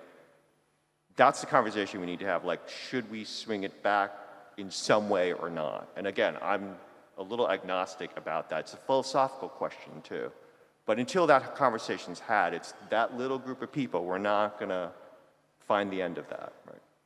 I just wanted to end, we're just about out of time, but I did want to say, as we've been discussing this, and we've talked about this before, Ben, I think as a New Yorker, you are too, and for many people out there in places like New York, California, and so forth, the perception of the problem, and when you hear a number like 80,000, is gigantic. And yet, actually, the population of people we're talking about who are really the most problematic, both to themselves and perhaps publicly, is actually quite small. This is a problem we can fix. Yes, it's a small, well, do the math, right? So 8.5 million New Yorkers, 85,000 homeless, that's 1%. We're already down to a kind of a small number. The number of people we're talking about, these visible people that are really making people take notice, we're talking about hundreds of people, maybe a couple of hundred people, maybe 300 people, not a lot of people. So numbers-wise, it's a manageable group of people. The problem is that we haven't decided what lane to take with it. That's the problem, I think. I'm encouraged by the idea that it's a solvable problem. We're having trouble fixing our problems these days. Maybe this is one we can fix. Thank you, Ben. Thank you, Michael. Thanks.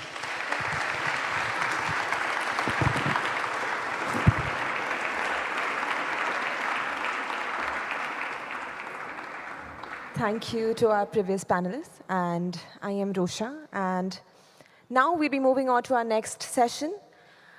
I was 15 when I found Bilkis crying around the corner of our street. She had just escaped a dingy house where she had been captured and sexually abused for weeks.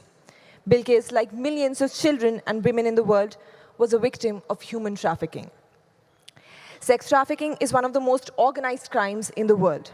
And while there cannot be any absolute data indicating the actual intensity of the situation, an International Labour Organization report shows that in 2017, 4.8 million people were trafficked into sex work.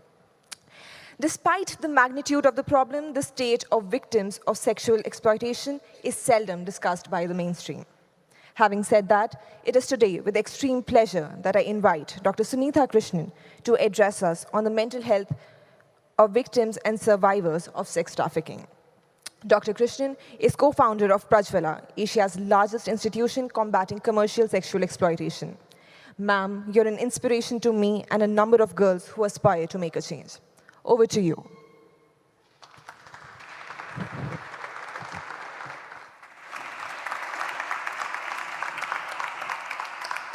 Thank you, Rushi. Namaste to all of you all. What is the world of sex trafficking? What is the world of those human beings who are trapped in it? What is the landscape of mental health that we are talking about? Let me start with 4 stories of 4 young people whom I have had the fortune to meet and witness their lives. On my left on top is 13-year-old Rani. Her father abandoned them when she was very young. The mother and daughter eked their livelihood hand to mouth. And one day, some known person came and said that they could offer her a job as a nanny in another state. For the mother, it was a great hope. For the daughter, it was doing her familial duty. And with a lot of trust, she left with this woman. As they were traveling, in the course of the travel, this girl overheard a phone conversation between this woman and somebody else. Something to the effect of, it's a fresh product. The rate you're giving is very low. Rani was immediately alert, and she thought her life is in danger. And immediately she called somebody in the village who happens to be her boyfriend. And this gentleman comes and rescues her. Rani does not remember anything after that. All that she remembers is she had a cool drink, and the next thing is she was found in a brothel in Delhi. The child below her is 6-year-old. Her mother was a woman in prostitution, and at a certain point she could not prostitute because she was infected with many diseases. She desperately needed money. She sold 6-year-old Anjali to the first pimp. When we rescued Anjali, she was already raped by more than 80-90 men. On top, on my right, is 32-year-old Anuradha. She's a teacher. During the COVID pandemic, she lost her job. Her husband, who was working in a software company, he also lost his job. Both of them lost their jobs. They tried to manage with their savings. It didn't work out. So the man started taking instant loans online. Obviously, he could not pay it because there was no money coming. And then he started getting harassed by the people who had given money to him. They hacked his phone, and to all the contacts, morphed images of him in compromising positions were sent to all the contacts with the message, he's a fraud, don't trust him, blah, blah, blah. Overnight, they couldn't walk on the street. Overnight, they couldn't face their friends. Overnight, they couldn't meet their relatives. At the same time, precisely at the same time, Anuradha was getting messages on her phone on jobs available without any certification. Advanced salaries would be paid. In desperation, because the situation was going out of hand, she gets into a trap, only to realize that it is a trap of prostitution, and she can't even go back because she's already taken the money. The last child is a 9-year-old child who lost her parents in a civil unrest. At the age of 4, she was bundled by several relatives. At the age of 5, she was too burdensome. Girl child is anyway burdensome in many parts of the country that I come from. And she was sold off to the first agent. 4 years later, at the age of 9, we were able to rescue her on a railway track with her intestine out. In all these 4 stories, I'm talking about vulnerability. I'm talking about optionlessness. I'm also talking about a whole criminal nexus of human beings who are taking advantage of this vulnerability and optionlessness. Cheating, fraudulent means, abuse of position of power, grooming, manipulation, an absolute breach of trust, and there's no age bar. I've been responsible for rescuing more than 28,000 women and girls out of prostitution, and the youngest child is 3 years old.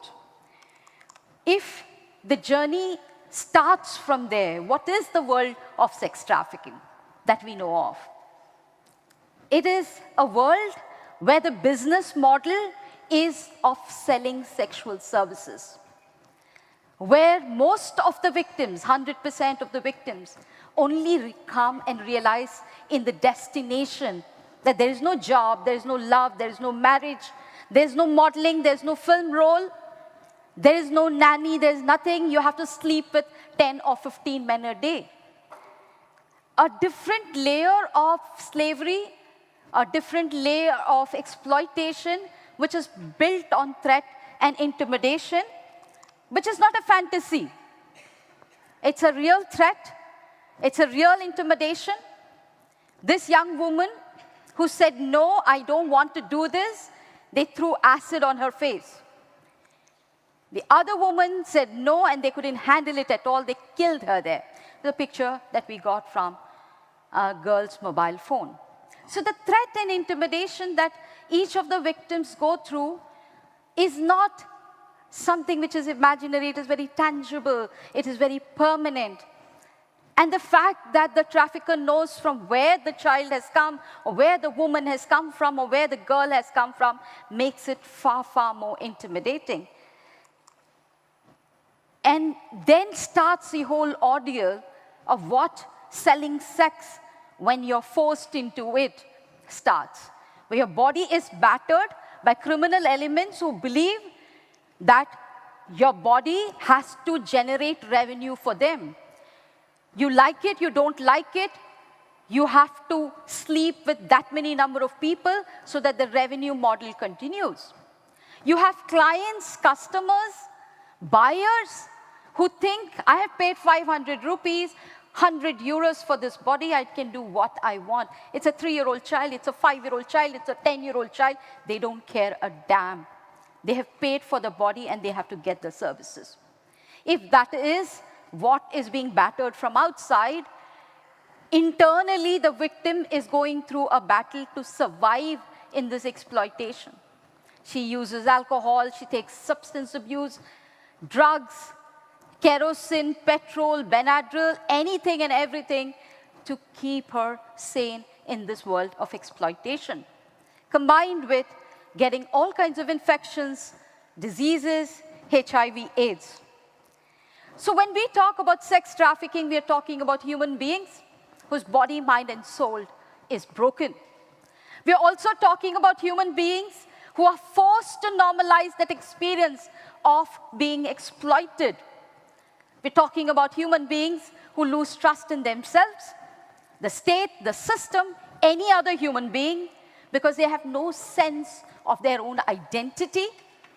And it is a reality. If mental health is a stigma, being in sex trafficking is a bigger stigma in my country, you can never come back home. You will never be accepted back by your family because you have destroyed the family honor that we are talking about. You are talking about people who become so hostile to even take support. So if you look at the range of impact of sex trafficking, from the physical injury to the emotional injury, from anxiety, depression, post-traumatic stress disorder, to every kind of impact to your body, mind, and soul, it is there.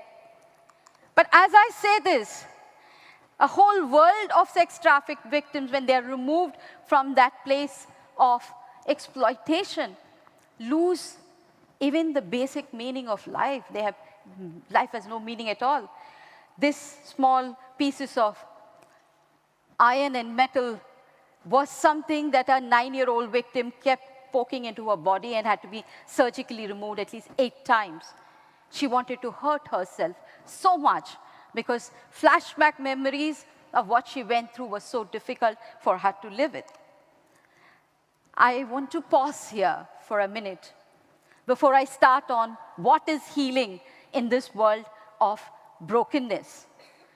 This young woman, this picture was taken just 15 minutes before she died.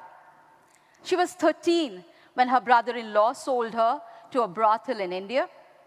She was resold to several other brothels. At the age of 16, when we rescued her, she had 9 abortions. Her body was infected with all kinds of diseases, including HIV/AIDS. Through a whole world of therapeutic care, she survived for 3 years. At the age of 19, she had full-blown AIDS. Just half an hour before she died, she requested me to take this picture. I was baffled, but I took the picture, and I quietly asked her, "Why did you ask me to take this picture?" And she said, "You speak to hundreds and thousands of people across the world. Please tell the world, what are the damages of prostitution so that no other girl has a fate like mine?" I see that generosity of the spirit. She is my hero. I see that sense of humanity still conserved in her. And I see that as the power of the healing journey that we have established in a small city in south of India called as Hyderabad.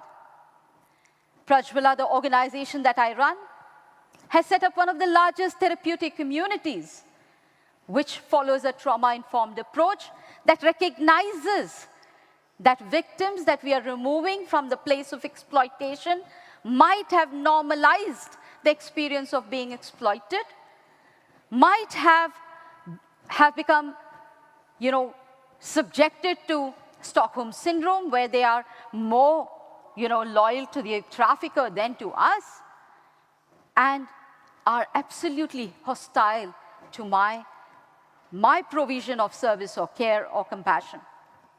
This whole therapeutic community is an experiment to create a safe space from exclusion to inclusion. And when you say exclusion, it's not just the emotional exclusion, it's a social exclusion, it's a family exclusion. So it's a whole journey of how we are helping a person to become from a victim to a survivor. It's about healing the body, it's about knitting the mind to a space of cohesion and nurturing the soul. It is a combination of various processes, from healthcare, de-addiction, psychosocial intervention, life skill, education, livelihood training, employability training, restoring identity through civic thing, but most importantly also access to justice. So healing is not just about counseling. It's about many, many other processes that contribute to the healing. And that is why if you have to help a person who has been victimized in this form of slavery and build a space for her where her mind is without fear, we have to go beyond chamber-based counseling. We have to go beyond psychiatric intervention and see what is locally contextualized in the social cultural norms which she can relate to. The kind of therapeutic model that we have created depends on yoga, depends on meditation, it depends on faith, depends on prayers, depends on performing arts, dance, music, depends on peer-to-peer intervention. We have a large survivors network and union which is for self-support. But most importantly and very, very interestingly, we have been able to experiment with non-conventional trades such as welding, carpentry, fabrication for therapeutic purposes. So you see here women who are doing welding, they make furnitures, they make wooden furnitures, they make steel furnitures as a part of a therapeutic exercise. You see also young women here in martial arts and meditation. So when the soul is healed, there's a restoration of self, there's a confidence in one's own ability. But much more than that, I don't know whether I can change your attitude after this session. And I don't even know I can change the attitude of my Indian countrymen after giving any speech anywhere. But what I know is I can prepare that person to deal with any form of rejection. And that is what healing is all about. To stand up on your feet and look into the eyes of the society and say, I live on my own terms and things. But this also means justice for the harm done to her. Is this a very easy exercise? Is this a very easy model to do? No. Long-term sustenance of a project like this, you can't do a project model where you say, okay, I give you funding for 1 year, this is it. Now I want to go off some other project. No, it doesn't happen that way. These are long-term commitments. And I want to acknowledge with gratitude Andreas Drakopoulos and Stavros Niarchos Foundation's help in sustaining our mission for so long. And I hope it will continue. But it is definitely a very highly financially intensive intervention, getting committed people who will not bother about stress and burnout, committed people who are willing to take on the mafia, the criminal nexus, that is our everyday friends who come and meet us, other traffickers who want to kill us, is a challenge by itself. Ideological attacks.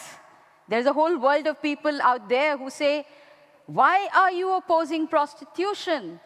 You know, it is the autonomy of a woman to decide what she wants to do with her body. Not when there is cheating, not when there is force, not when there is fraudulent efforts. And this ideological attack also is a challenge for organizations like us. But the biggest challenge is for all of us here, out of sight, out of mind, this is not a priority. And if it's not a priority for you, it'll never become a priority for your state or your governments. What have I learned in the last 30 years? Removing more than 28,000 young women out of sex slavery. There is no single solution to this complex problem. But yes, simple, mindful strategies also can create an ecosystem of well-being where fragmented souls can mend and dignity can be restored. While I talk about the journey of victims to survivors, I will fail in my duty if I don't make my concluding remarks. Why does this problem exist? Why are women and children as young as 3 years and 4 years being sold globally anywhere in the world? There are buyers, there are sellers. Somewhere, you and me are part of the problem. In our silence, in our inaction, in our complacence, and most importantly, in our tolerance.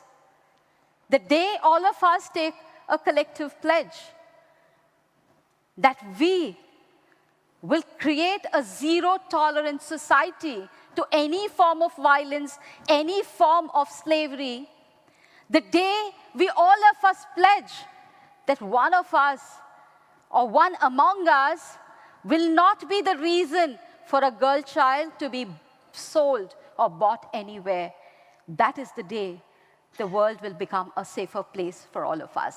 Thank you so much.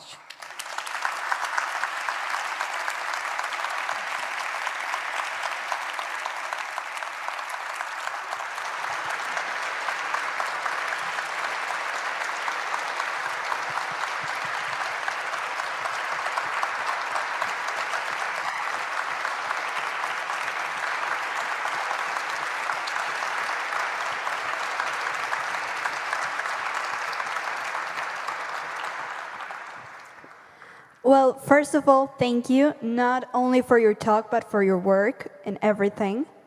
So I would like to begin this Q&A session by asking the first question myself. My question is whether or not it is possible to achieve a full reinsertion in society, considering the social stigma surrounding the topic. It is difficult, but not impossible. And I think we should believe that it is possible to do it, but definitely not going to be easy to do it. Does it answer your question? Yes, thank you very much. So if anyone has any questions, you can raise your hand or send your question through our SNF Nostos app.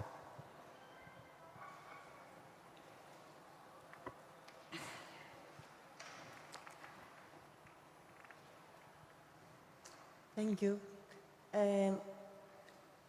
How is the first contact with these children? How you approach them? You mean inside the places of exploitation? No. Or outside the place of exploitation? No. How you find them? So we have a huge information network. I've been doing this for the last 31 years. We have a lot of informers and information network across the country. We also, this is just one part of my work. A big part of my work is in the community, raising awareness about this issue. And in that process, we get a lot of community people who become part of our mission, who also become our informers. And when we get an information, then we do an independent investigation to find out whether the information is true, it is validated, and then we collaborate with the police to do a rescue operation. It is mafia versus mafia. The good mafia and the bad mafia. Thank you. We have another question on the phone. Somebody wants to give the mic here, please? Do use the mic because I was beaten up a few years back and I've lost hearing on my right ear. So I'm practically deaf. Hello there. Thank you for showing us the part of the world that we try to hide under the carpet in any part of the world, which is traumatizing, but it's good to talk about it. And we need to talk about bad things as well in order to find some solutions. In your 30 or so years that you were saving those poor souls and re-educate them, trying to help them, do you find that most of them, they have a better life, they have families, they progress, they have jobs? Do you have some sort of statistics of this great work that you do for those 26,000 children? Yes, out of the 28,000 and odd women and girls that we have removed, I would say around 26,000 are very well settled in society. Many of my children are doctors today, they're chartered accountants, they are television camera women, they are welders, they are carpenters, they're front desk managers in big 5-star hotels. I personally got around 9,800 of them married. But I definitely would say around 2,000 and more went back to the same situation. And in COVID times, much more than anything else, when when the pandemic struck and all these many girls who were reintegrated in the society, they have no family support, they lost their jobs, and the traffickers were just waiting for them to be bounced back. So there's that kind of people. Then there are some others who would actually tell me on my face that, you know, I cannot now come back to normal life. I don't think I have it in me to come back to normal life. So I have not been 100% successful, but I've not been a failure too. I hope you find more people like you to carry on this work. It's I necessary. hope so. We need more mad people like me in this world. Yeah.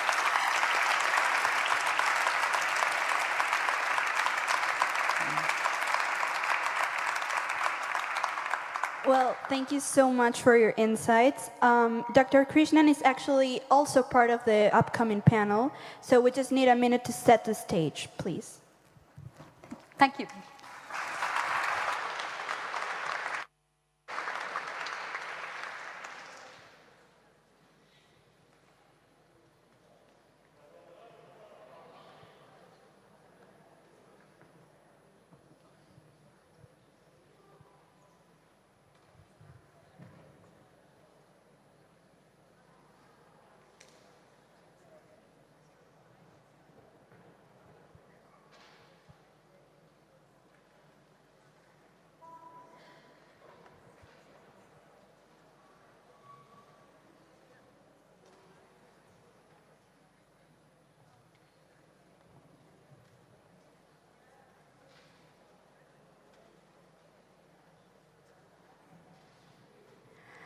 The real pain is the one you can see.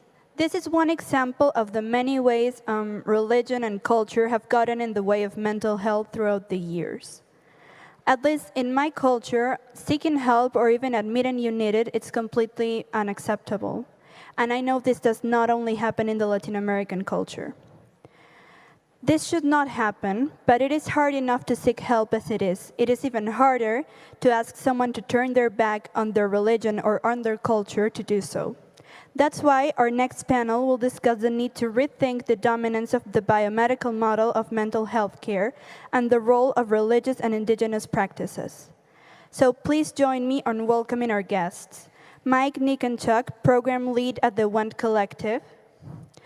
Rana Dajani, Professor of Molecular Biology at the Hashomet University in Jordan, Visiting Professor for MIT Systems Awareness Lab, as well as Founder and Director of We Love Reading, Sunita Krishnan, Co-Founder of Prajwala, and Sangeeta Thomas, Director of Mental Health Ministries and the Assembly of Canonical Orthodox Bishops of the United States of America. Thank you.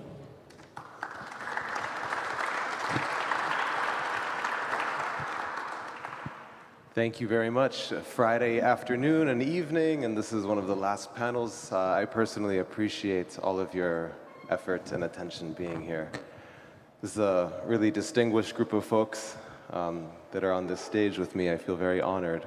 By way of brief introduction, as they mentioned, my name is Mike Nikonchuk, and I have the honor of having these three folks here to talk about an incredibly complex topic. We have Dr. Rana Dajani, who's a molecular biologist, social entrepreneur, and global thought leader from Palestine.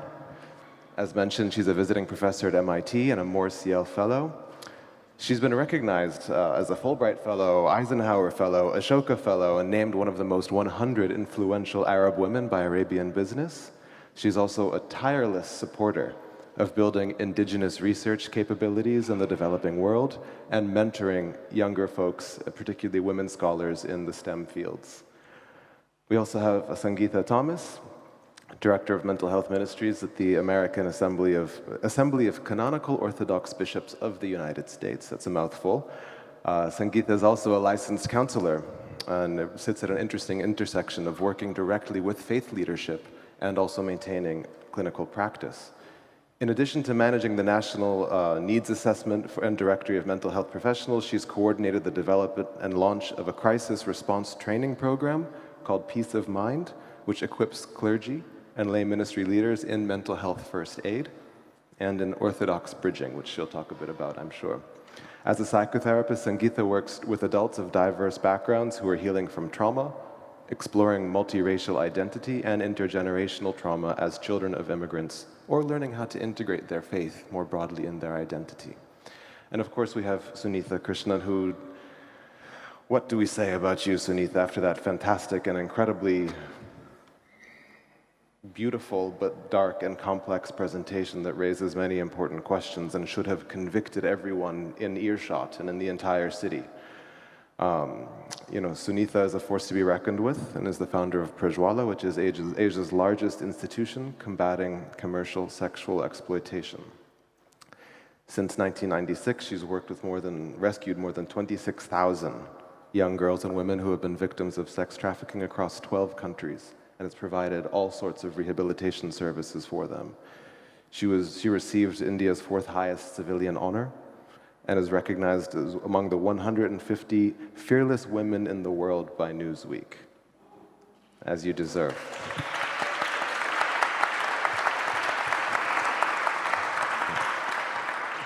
Sunitha is also the recipient of the Talberg Eliasson and SNF Stavros Niarchos Foundation Global Leadership Prize, the Franco-German Prize for Human Rights, Vital Voices Leadership Prize, Living Legends Award, and Aurora Peace Prize, and the CNN Real Hero Award, among several others. So, yes.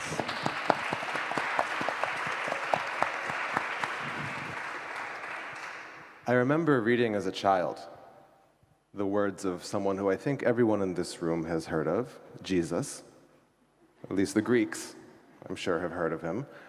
He says, my God, why have you forsaken me?" We have one of the world's foremost figures, recognized figures, the epicenter of the Christian faith, a major prophet in Islam, a global recognized prophet in many other religious frameworks as well, asking why God had forsaken him. Find me a prophet that didn't have a mental health journey, that didn't have a mental health struggle, and I bet you couldn't. Religion has been around much longer than psychiatry. I don't think that my great-grandfather, as Theo talked on this stage yesterday about shirts that can be infused with a silk substance that can detect hormone changes of mental health challenges, I don't think my great-grandfather needed a shirt that changes colors to tell him that he was depressed. Priests have held the trauma of people in their hands a lot longer than psychiatrists and psychologists' couches have. So as we've heard so much about these biomedical explanations and explorations of the human condition and the various pathologies and illnesses that we have come to create names for around the world, these explanations have flourished as religion and religiosity and religious practice has declined in many societies. But now we're seeing that biomedical model come into question and increasing investments in things like plant-based medicine and psychedelics, in indigenous practices, and potentially and hopefully in the role of faith traditions in how we deal with mental health. So with that, we need to ask, what is the role of faith in all of this? And why haven't we talked about it so far? I'll start with Sangeetha. You're a clinician, and you work very closely with the Orthodox Church. Psychologists and psychiatrists are statistically among the least religious professionals in the United States. And the clergy is not well trained in psychology, and many, not just in Christianity, but across faith traditions, are openly hostile to secular mental health practice. What frustrates you about being in that bridge role that you have? Yeah, that's a great question. So starting this conversation about religion, culture, and mental health with the idea of tension is the perfect place to start. And tension is not something that is necessarily good or bad or black and white. As a therapist, I come across that very often with my clients, and I encourage them to consider that in some circumstances in life, tension is not something that we need to try to release by choosing one side or the other. There are a lot of situations that we may encounter emotionally, spiritually, or otherwise that challenge us to learn how to grow by holding that tension and holding it well, rather than seeking to release it. And that's what I want to challenge all of you as you sit here and you consider your own religion, your own culture, your own mental health, and seek to find how we can have a dialogue about this. And what we have done in the Assembly of Bishops Mental Health Ministries is we've created a ministry that's built on the radical idea that faith and mental health are not mutually exclusive, that they're not in competition with one another, that we do still recognize that there is a tension. Yes, historically there is absolutely a tension between psychiatry or psychology and theology, where there's debates about, are we making people too dependent? Are we making them too independent? Are we guilting them and shaming them? Or are we challenging them to a higher moral standard? And those debates can go on. And I won't get into all of that, but generally speaking, what we will say, what we would say in our ministry is that rather than polarizing, that we can learn from one another, that we can take a collaborative approach. And when we do collaborate between these different disciplines, we actually end up enhancing the competency within each one. So a clinician who is able to recognize the value of religion is more culturally competent. And a member of the clergy, a priest, a faith leader, who is able to recognize the value of medical care or therapeutic care is more competent in being a spiritual care provider. And we do this in our ministry by building an entire ministry that's built on the core theology of the Orthodox Church, that every human being is essentially body and soul, physical and spiritual. And so when we talk about health, when we talk about wellness, when we talk about illness, when we talk about treatment and care, that we have to address the whole person, every part of them. And so a clinician should absolutely respect faith identity. A priest should absolutely respect medical and mental health. And that's why we created this program, Peace of Mind, which Mike had mentioned earlier. This program starts with the theology. We start where our people are, where their comfort is, where their trust is, and we introduce them to the context of the Orthodox Church. How do we understand health and wellness and holistic care? And then we lead our clergy and our ministry leaders into a program called Mental Health First Aid.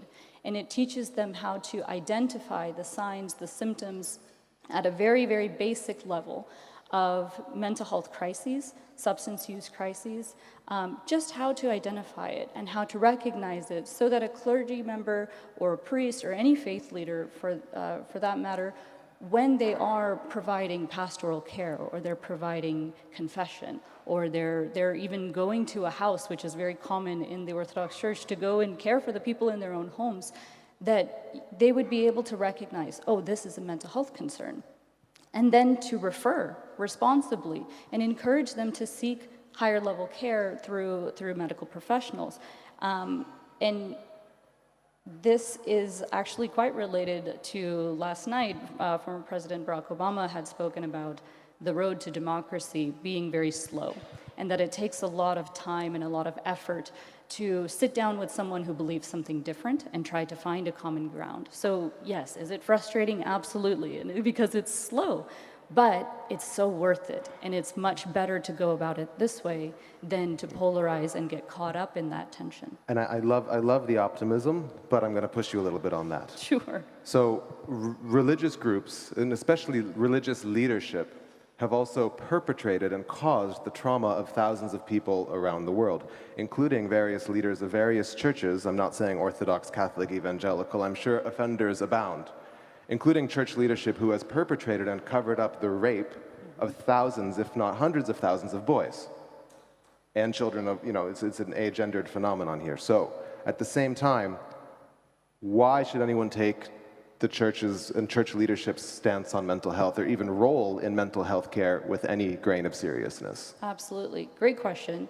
And I appreciate the boldness of the question. And I know for some sitting in the audience, you might be kind of sitting up straight now because of what Mike has mentioned.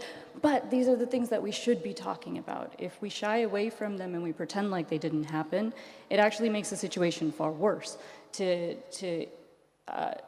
complicitly say that you're ignoring a person who has gone through something that we just can't deny. These are historical facts.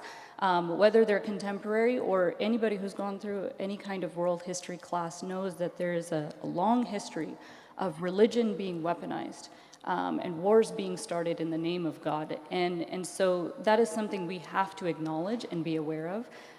So I would actually challenge religious communities, religious institutions to start with being honest, face that problem head on. We have that is a responsibility. We have to take responsibility for our part. We have to recognize when there were direct actions, like Mike had mentioned, abuse. And then we also have to recognize the other side of it, which is inaction, negligence. When we fail to act when we should have, that is also something we need to take responsibility for. And we also, second to that, we need to care for the people who have been hurt. We need to look at this not just as a problem to be fixed, but people to be cared for. And we have to have a commitment to change, too. We have to have a commitment to going back and looking at what systems were in place that allowed this, enabled this to happen, and what are we going to do tangibly, measurably, over time, with dedication to move through that, to be better than that, and to say that what happened was unacceptable. And we have to have the humility, the self-awareness, the maturity to be able to do that and not just become scandalized by these conversations.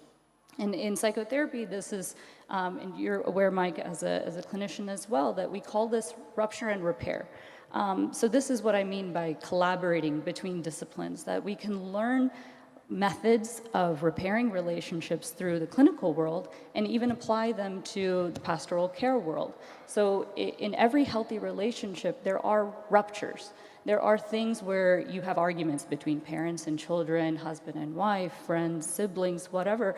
And it's not about avoiding the rupture. It's not about avoiding the argument. Obviously, in cases of abuse, there's going to be a clear sense of avoiding that and preventing that.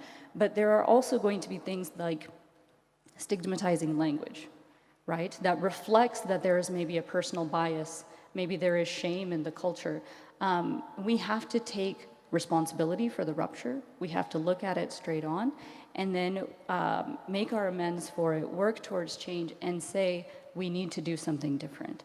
And we work towards repair in that type of a way. And if we can do that, if we can commit ourselves to taking responsibility and working towards repair, we can rebuild trust. Now, I will say, you pushed me, so I'm going to push you back a little bit.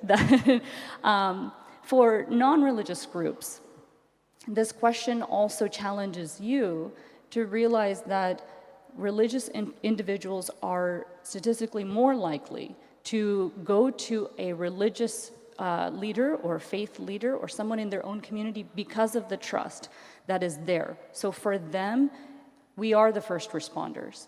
And so for non-religious people who are looking from the outside in and seeing the scandals, I feel your anger. And also, if you were to discredit our voice altogether, you would be doing a disservice to those individuals who come to us first, who come to the religious leaders first. So does our voice belong at the table? Yes, absolutely. We also have a very strong responsibility to put on our big boy pants and our big girl pants and take responsibility for what has been done and make sure that the voice that we bring to the table is one of humility and not of ignorance. Well, I think that's very much in line with what was mentioned in the panel earlier that was talking about it's not there's an incredible amount of victimization that has occurred at the hands of the secular therapy industry, at the hands of psychiatry as well, where basically rebellious black folk were labeled with all sorts of disorders posthumously to make an excuse for why they were so rebellious and causing so many civil rights problems. Homosexuality was a mental disorder until only a couple of decades ago. So it's not, we can share that love of victimization all around the industries. But I want to take a slightly different turn here. When we think about, even in the introduction of this panel, there was already a bias talking about is religion a barrier to mental health? Okay, let's flip it around. for the millions of people for whom their religious practice is the primary source of meaning and resilience in their lives. Sunitha, let's talk about your homeland for a little bit here. One of the earliest descriptions that historians have found of descriptions of trauma-related flashbacks, which is a core symptom of post-traumatic stress disorder, actually comes from around 3000 BC from the Ramayana, so from sacred texts of the Indian subcontinent. Now, thousands of years later, very well-meaning white folk are selling their trauma-informed yoga practices, which come from Ayurvedic traditions, back to poor folks. If Eastern philosophies have a rich tradition of effective mental health care, why isn't India leading the world in terms of trauma recovery? Is it just colonialism? Mike, let me just find my leg. I'm hanging in the air. So let me just put myself a little more firmly on the ground. I would go even further than Ramayana. In the Vedas, which is the Hinduism, by the way, is not a religion, it's a way of life of millions of people, over 100 billion population is what we are talking about. Way back in 2 BCE millennium, we're talking about the Vedas, and Atharva Veda has a chapter called as Manovikara, which is mental disorders. Ayurveda, which comes from the Charaka Samhita, and the Sushruta Samhita. These are the first original texts. The first surgeon, first physician were born in India more than 4,000 years back. And the texts are so clear about what is mental disorders, what is the various kinds of symptoms and symptomologies. So much so that the 1967 definition of psychotherapy verbatim is the definition that you see in Atharva Veda and maybe in a different language. The Wahlberg's definition of psychotherapy. So somewhere down the line, East and India has been the custodians of not just mental health understanding, but also scientific way. Because if you look at Ayurveda, it's a science of life. And the WHO definition of health and well-being is what Ayurveda is talking about, the balance between body, mind, and soul. But where did we go wrong? We went wrong with invaders coming into our country. We went wrong with colonial powers coming into our country. And anywhere where there's colonialism, the attitude is what we don't understand either is a superstition or it is uncivilized. And slowly, Ayurveda, everything else became either superstition, cultural practices which are regressive, till some white Westerner sold it in the West and say, oh yoga, oh Osho, oh spiritual, oh meditation, oh pranayama. Today now everybody is talking about yoga in the West. So my question counter to you, Mike, I am not going to answer your question, but I'm going to ask you a question. Who is the validating authority for evidence-based understanding? Who is it? Is it the Yale University? Is it the Harvard? Is it the Oxford? So if they don't see the Ayurvedic science, which is a proper science, in India, you have a medical course for Ayurveda, then if it is not validated by the Oxfords and Harvards, it has no validation. So there is a racial element in it. There is a colonial element in it where you don't respectfully recognize the ancient wisdom coming from different countries. And India is the custodian of one of the most ancient wisdoms in mental health practices.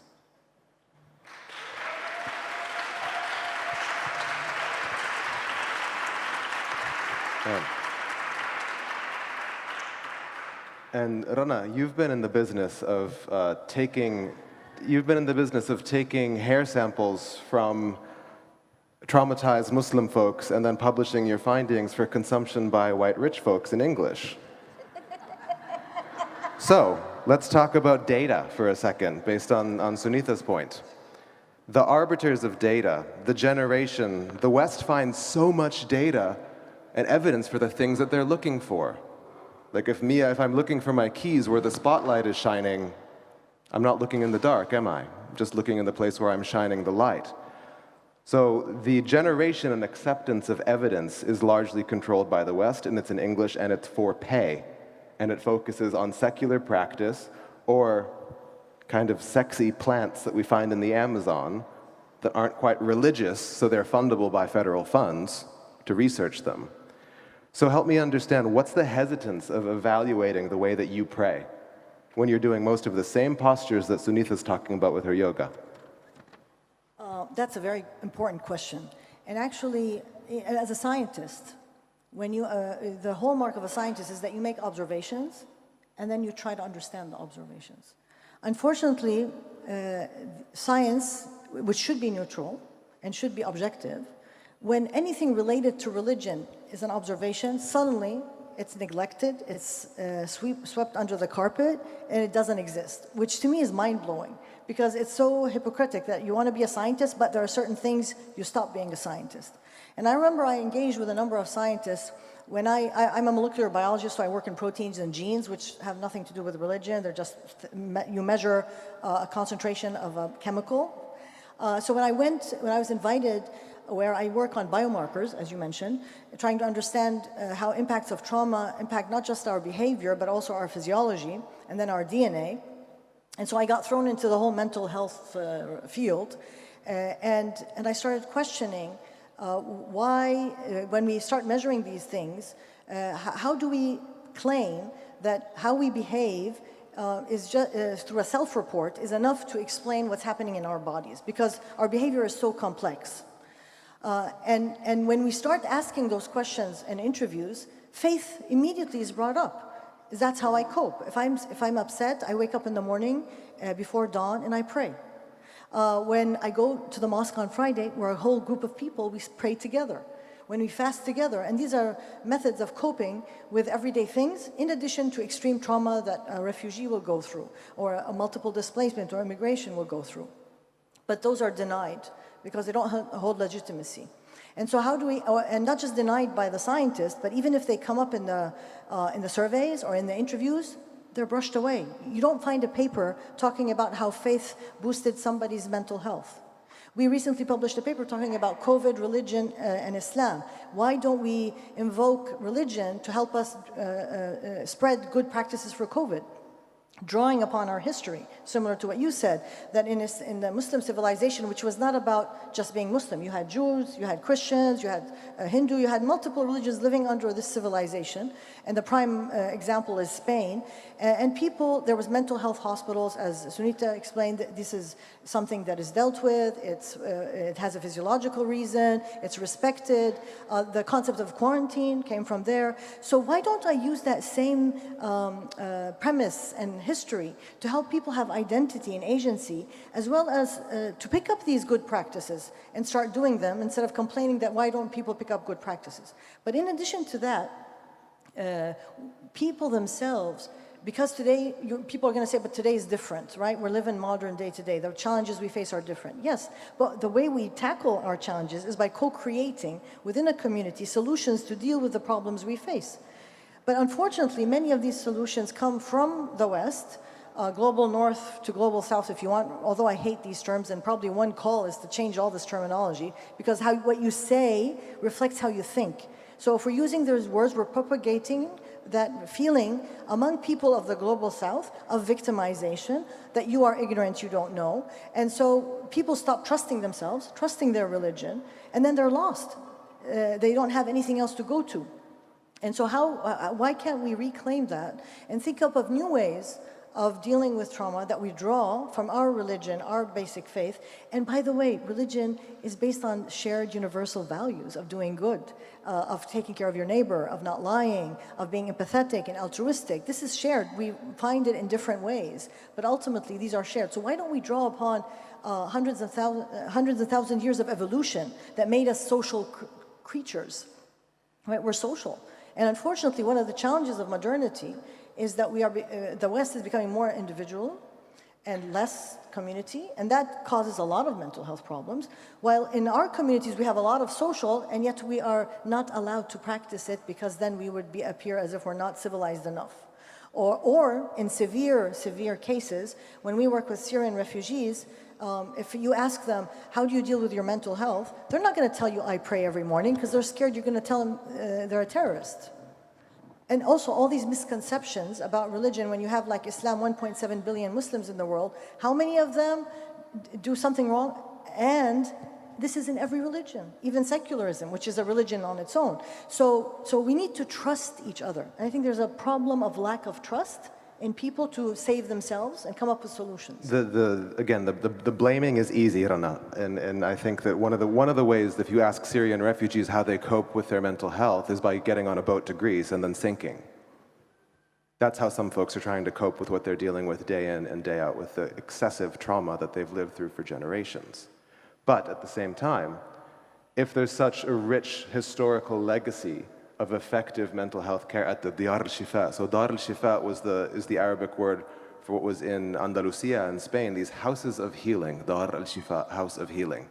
And they had this concept. So there's these rich traditions, but at the same time, we have a situation now where countries like Jordan, Palestine, Lebanon have some of the most atrocious mental health statistics. I work day in and day out in these countries. 40% anxiety and depression rates in some communities, and that's Jordanians, Palestinians, Lebanese, not refugees. And these are very practicing devout religious countries. And Jordan was recently in the news because they have now criminalized attempting suicide in public places. Go do it at home. So square that circle for me. If we're talking about a rich history of effective practices, indigenous faith practices, yet abysmal statistics in terms of symptoms now. Well, first of all, the media loves to stereotype. They only tell the negative stories. There are a lot of positive stories as well. And I'm sure each one of you suffers from the same thing. Well, somebody will tell a story about your country, your culture, your religion that you know is not true. And that's why these meetings are very important. So we meet the real person and we hear the real story behind the media. So that's number one. Number two, if you're speaking about our part of the world, which is the Levant, right? It's Lebanon, Syria, Palestine, Jordan, Iraq. Unfortunately, in the last 100 years, it's been a playground for politics, economics of the superpowers. We speak of British occupation, French occupation in the late 19th century. Fast forward, British handing over Palestine to Zionism and the creation of the State of Israel, which is, I'm a daughter of a refugee who left in 1948. And we still have the key to our homes in West Jerusalem. We have not been able to go back. So a trauma that is not one event, but a continuous experience that never stops. People want to go home, that they can't. The US invasion of Iraq and the millions of people who were displaced, the sanctions, the hunger, the children dying, still going on now. And now Syria. So this exodus of war and trauma and displacement for other people's agenda is a reason why trauma has increased. So that's number two. Number three, as we talk about trauma, and I mentioned how people define it as one event when it's actually a continuum in this context, and it's complex. It's not one thing that you can measure with a survey or put a number on. Which leads me, the way we measure trauma is wrong. Because if we focus on, like I said, trying to put in a number when it's complex, and we focus on an event when it should be continuum. So we need to interrogate, change how we measure trauma. And the only way to do that is to involve the local people, as scientists from the culture, from the context, to help design new tools to measure correctly and understand correctly what's going on in that body. Hence the biomarkers, the surveys. But not just that. We also need to keep in mind about stopping the source of all the trauma. We can't just also talk about how we're going to deal with the trauma without mentioning the money and who's gaining from all of this. And then lastly, when we also talk about trauma, we always talk about it in very negative connotations. And yet people have been involved in this trauma for not decades, hundreds of years in different contexts. It has its negative, but people have flourished. People have survived. We're a species. why don't we understand the human as a whole, the negative and the positive, how we develop resilience, how we do not want, because if we only focus on the negative, we are victimizing the people. We're saying, oh, I need to take care of you, you're traumatized, and you're taking away their agency, which even makes them even worse. So how can we flip it and look at it as a whole human being, acknowledging the trauma, the negative, but celebrating the positive, but not to celebrate the trauma itself, but to maintain dignity, to give dignity back to the people, and to trust them. Because then they can come up with solutions, and then you can reverse the tide, or at least handle the trauma and what's happening in a much more positive way. And it's about designing a whole new framework of how you look at the world. Okay, designing a whole new framework. Sunitha, well, Sangeetha, to you first. You're a clinician. Do we need your kind? Should we just do away with all psychiatrists and mental health clinicians? I hope not, and so otherwise I'm out of a job as soon as I get back from Greece. No, I wouldn't say we get rid of. I think it's a matter of we need to understand how we can bring the best of both worlds. And as a therapist, like I work with clients who are coming to me from a faith background, and sometimes they come to me out of trauma, or sometimes they come to me because I have the same cultural background as them. Why would we get rid of that? I'll let you answer that, Sunitha. What was the question? Should we get rid of the psychiatrists who have taken and bastardized what your culture has produced for millennia? I think, Mike, this divisive attitude is our problem. It is not about this or that. Each has its own role. Now, if you ask me, do I ask all my girls to pray? And no. We do depend on mental health professionals. We do go to psychiatrists. We do go to clinical psychologists. But the fact of the matter is, in a world, the Western world and the European world is talking so much of stigma. Think of India, how much of stigma will be there about mental health. So in that stigmatized space, faith offers a non-stigmatized platform for people to speak, have catharsis, have care for trauma. For a young victim, if I have to talk from my context, let me take one religious text, Bhagavad Gita, and another Mahabharata.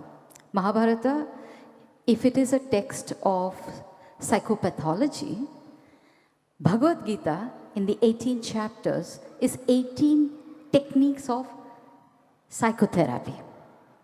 Now, what would be better for a victim who believes that going to a psychiatrist will make her branded as a mad person, or use Bhagavad Gita to, build that trust in her that, she can heal too. Many people in India have understood the beautiful intersection between mental health professionals and faith healers. One extraordinary project has been the Dawa and Dua project. Dawa is medicine and Dua is prayer. And this is an extraordinary partnership between faith healers and mental health professionals. In India, around 68% of people will go to a faith healer for mental health concern than to a doctor. And therefore, what they have done, and this happens in the temples, it can happen in a dargah or a shrine, or it can happen in a church. So what this whole project is all about is mental health professionals immersing in a religious space, creating a respectful environment, understanding each other's skills, building the skills and techniques for referral. Now, when do you say this is a serious disorder and requires medication and has to be moved to the psychiatrist? Hey, faith healers are trained for that, and mental health professionals are trained in respectfully understanding what faith is doing to this person.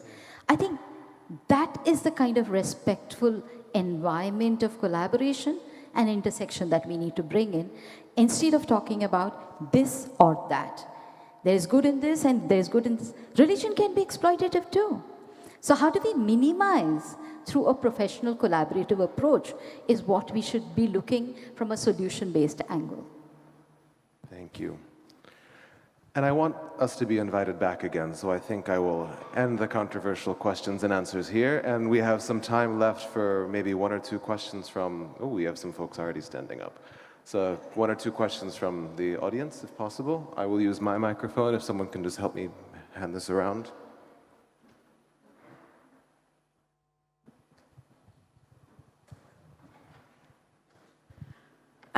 Michael, Themu. Oh God, those are intense questions. So I want to say to you before I ask the question, I worked for the Catholic Church for 7 years. It's not a monolith. I'm encouraging all of my priest besties to get out there in Poland now to wear their collars and say, women dying from abortion, from medical care, from not having the medical care they needed, it's on you. Blood's on your hands, priest Lukas Mudrak of Lublin. You get out there, right? And he's going. So it's not a monolith. You'd like the Jesuits. They're nice. May I 1 second? Yep. Dad, can you stand up for a second, please?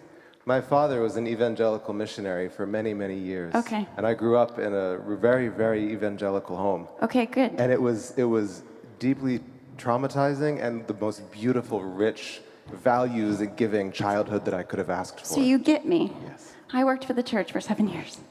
Okay, so I actually want to ask my peers permission to ask Sunita a question that I wanted to ask in the previous session. Is that okay? Okay. Sunita, about a month into the Ukrainian war response in Poland, ignorant volunteers set up at a Tesco site a facility where women and children could go in order to get bused wherever they wanted to within the European Union. Ignorant volunteers, naive volunteers, because once they were in the European Union, as soon as they got on a bus, they could have disappeared. Was the UN there at the beginning? No. Was the Polish government there at the beginning? No. Did I lose my shit on those volunteers? Because they were well-intentioned and ignorant and naive. So you were telling us before it's on us, right? It's on our MO is to support those women and children. Those volunteers didn't know that they were naive and ignorant until some crazy Mexican American from California started screaming at them. We reported it, the UN showed up, the Polish government showed up, the police showed up, and it was converted into something that was safe. But my question is, in that circumstance, those volunteers were well-intentioned and naive and ignorant. So how do we collectively address our idiocy and naivete and ignorance? By making an effort to educate ourselves, by having the courage to listen to what is being said, for having the courage to open our eyes to the reality of the world. Very often, naivety and ignorance comes from the fact that you don't want to even listen and open your eyes to reality. Many years back, I produced a movie. My husband is sitting here, right here with a hat. He's a movie maker. We both did a movie called as Na Bangaru Talli, which was on sex trafficking. Nobody went to the theaters to watch it. Nobody. Including my friends. And when I asked them why you didn't go to the theaters, they said, we can't handle this reality. We all want to be ostriches in different ways. And until unless we don't have the courage of conviction to break it, I'm sure my session was not a comfortable session, and I applaud each one of y'all for sitting through it, because that shows your courage and conviction. Your naivety can be lost only through your courage of conviction to know the truth and ask the right questions to find out how to go about it. All of us will make mistakes. 31 years back, I was also a naive youngster who made a lot of mistakes. But it took me many, many years to learn. And the important part is I kept myself open for learning and learning from all my failures. So one failure cannot be the deciding factor for their naivety. They will become wise after a few years. Thank you. And we are already over time, and I'm so sorry. All of these powerful women will be right out here somewhere, I'm sure, or they'll run away from your questions. So we do have to end this, unfortunately, but thank you so much to our incredible panelists. And thank all of you for being with us.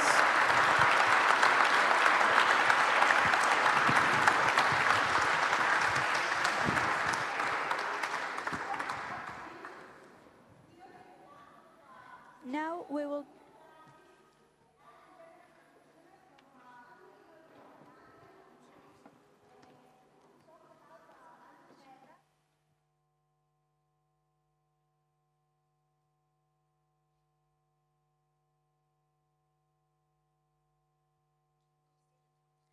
Now we will transition to the Stavros Niarchos Hall for a riveting one-on-one discussion between Valerie Biden Owens, chair of the Biden Institute, University of Delaware Biden School, and Fred Gutenberg, activist and author. Finally, be sure not to miss the closing remarks from Andreas Drakopoulos, the co-president of the Stavros Niarchos Foundation, at 6:50 p.m.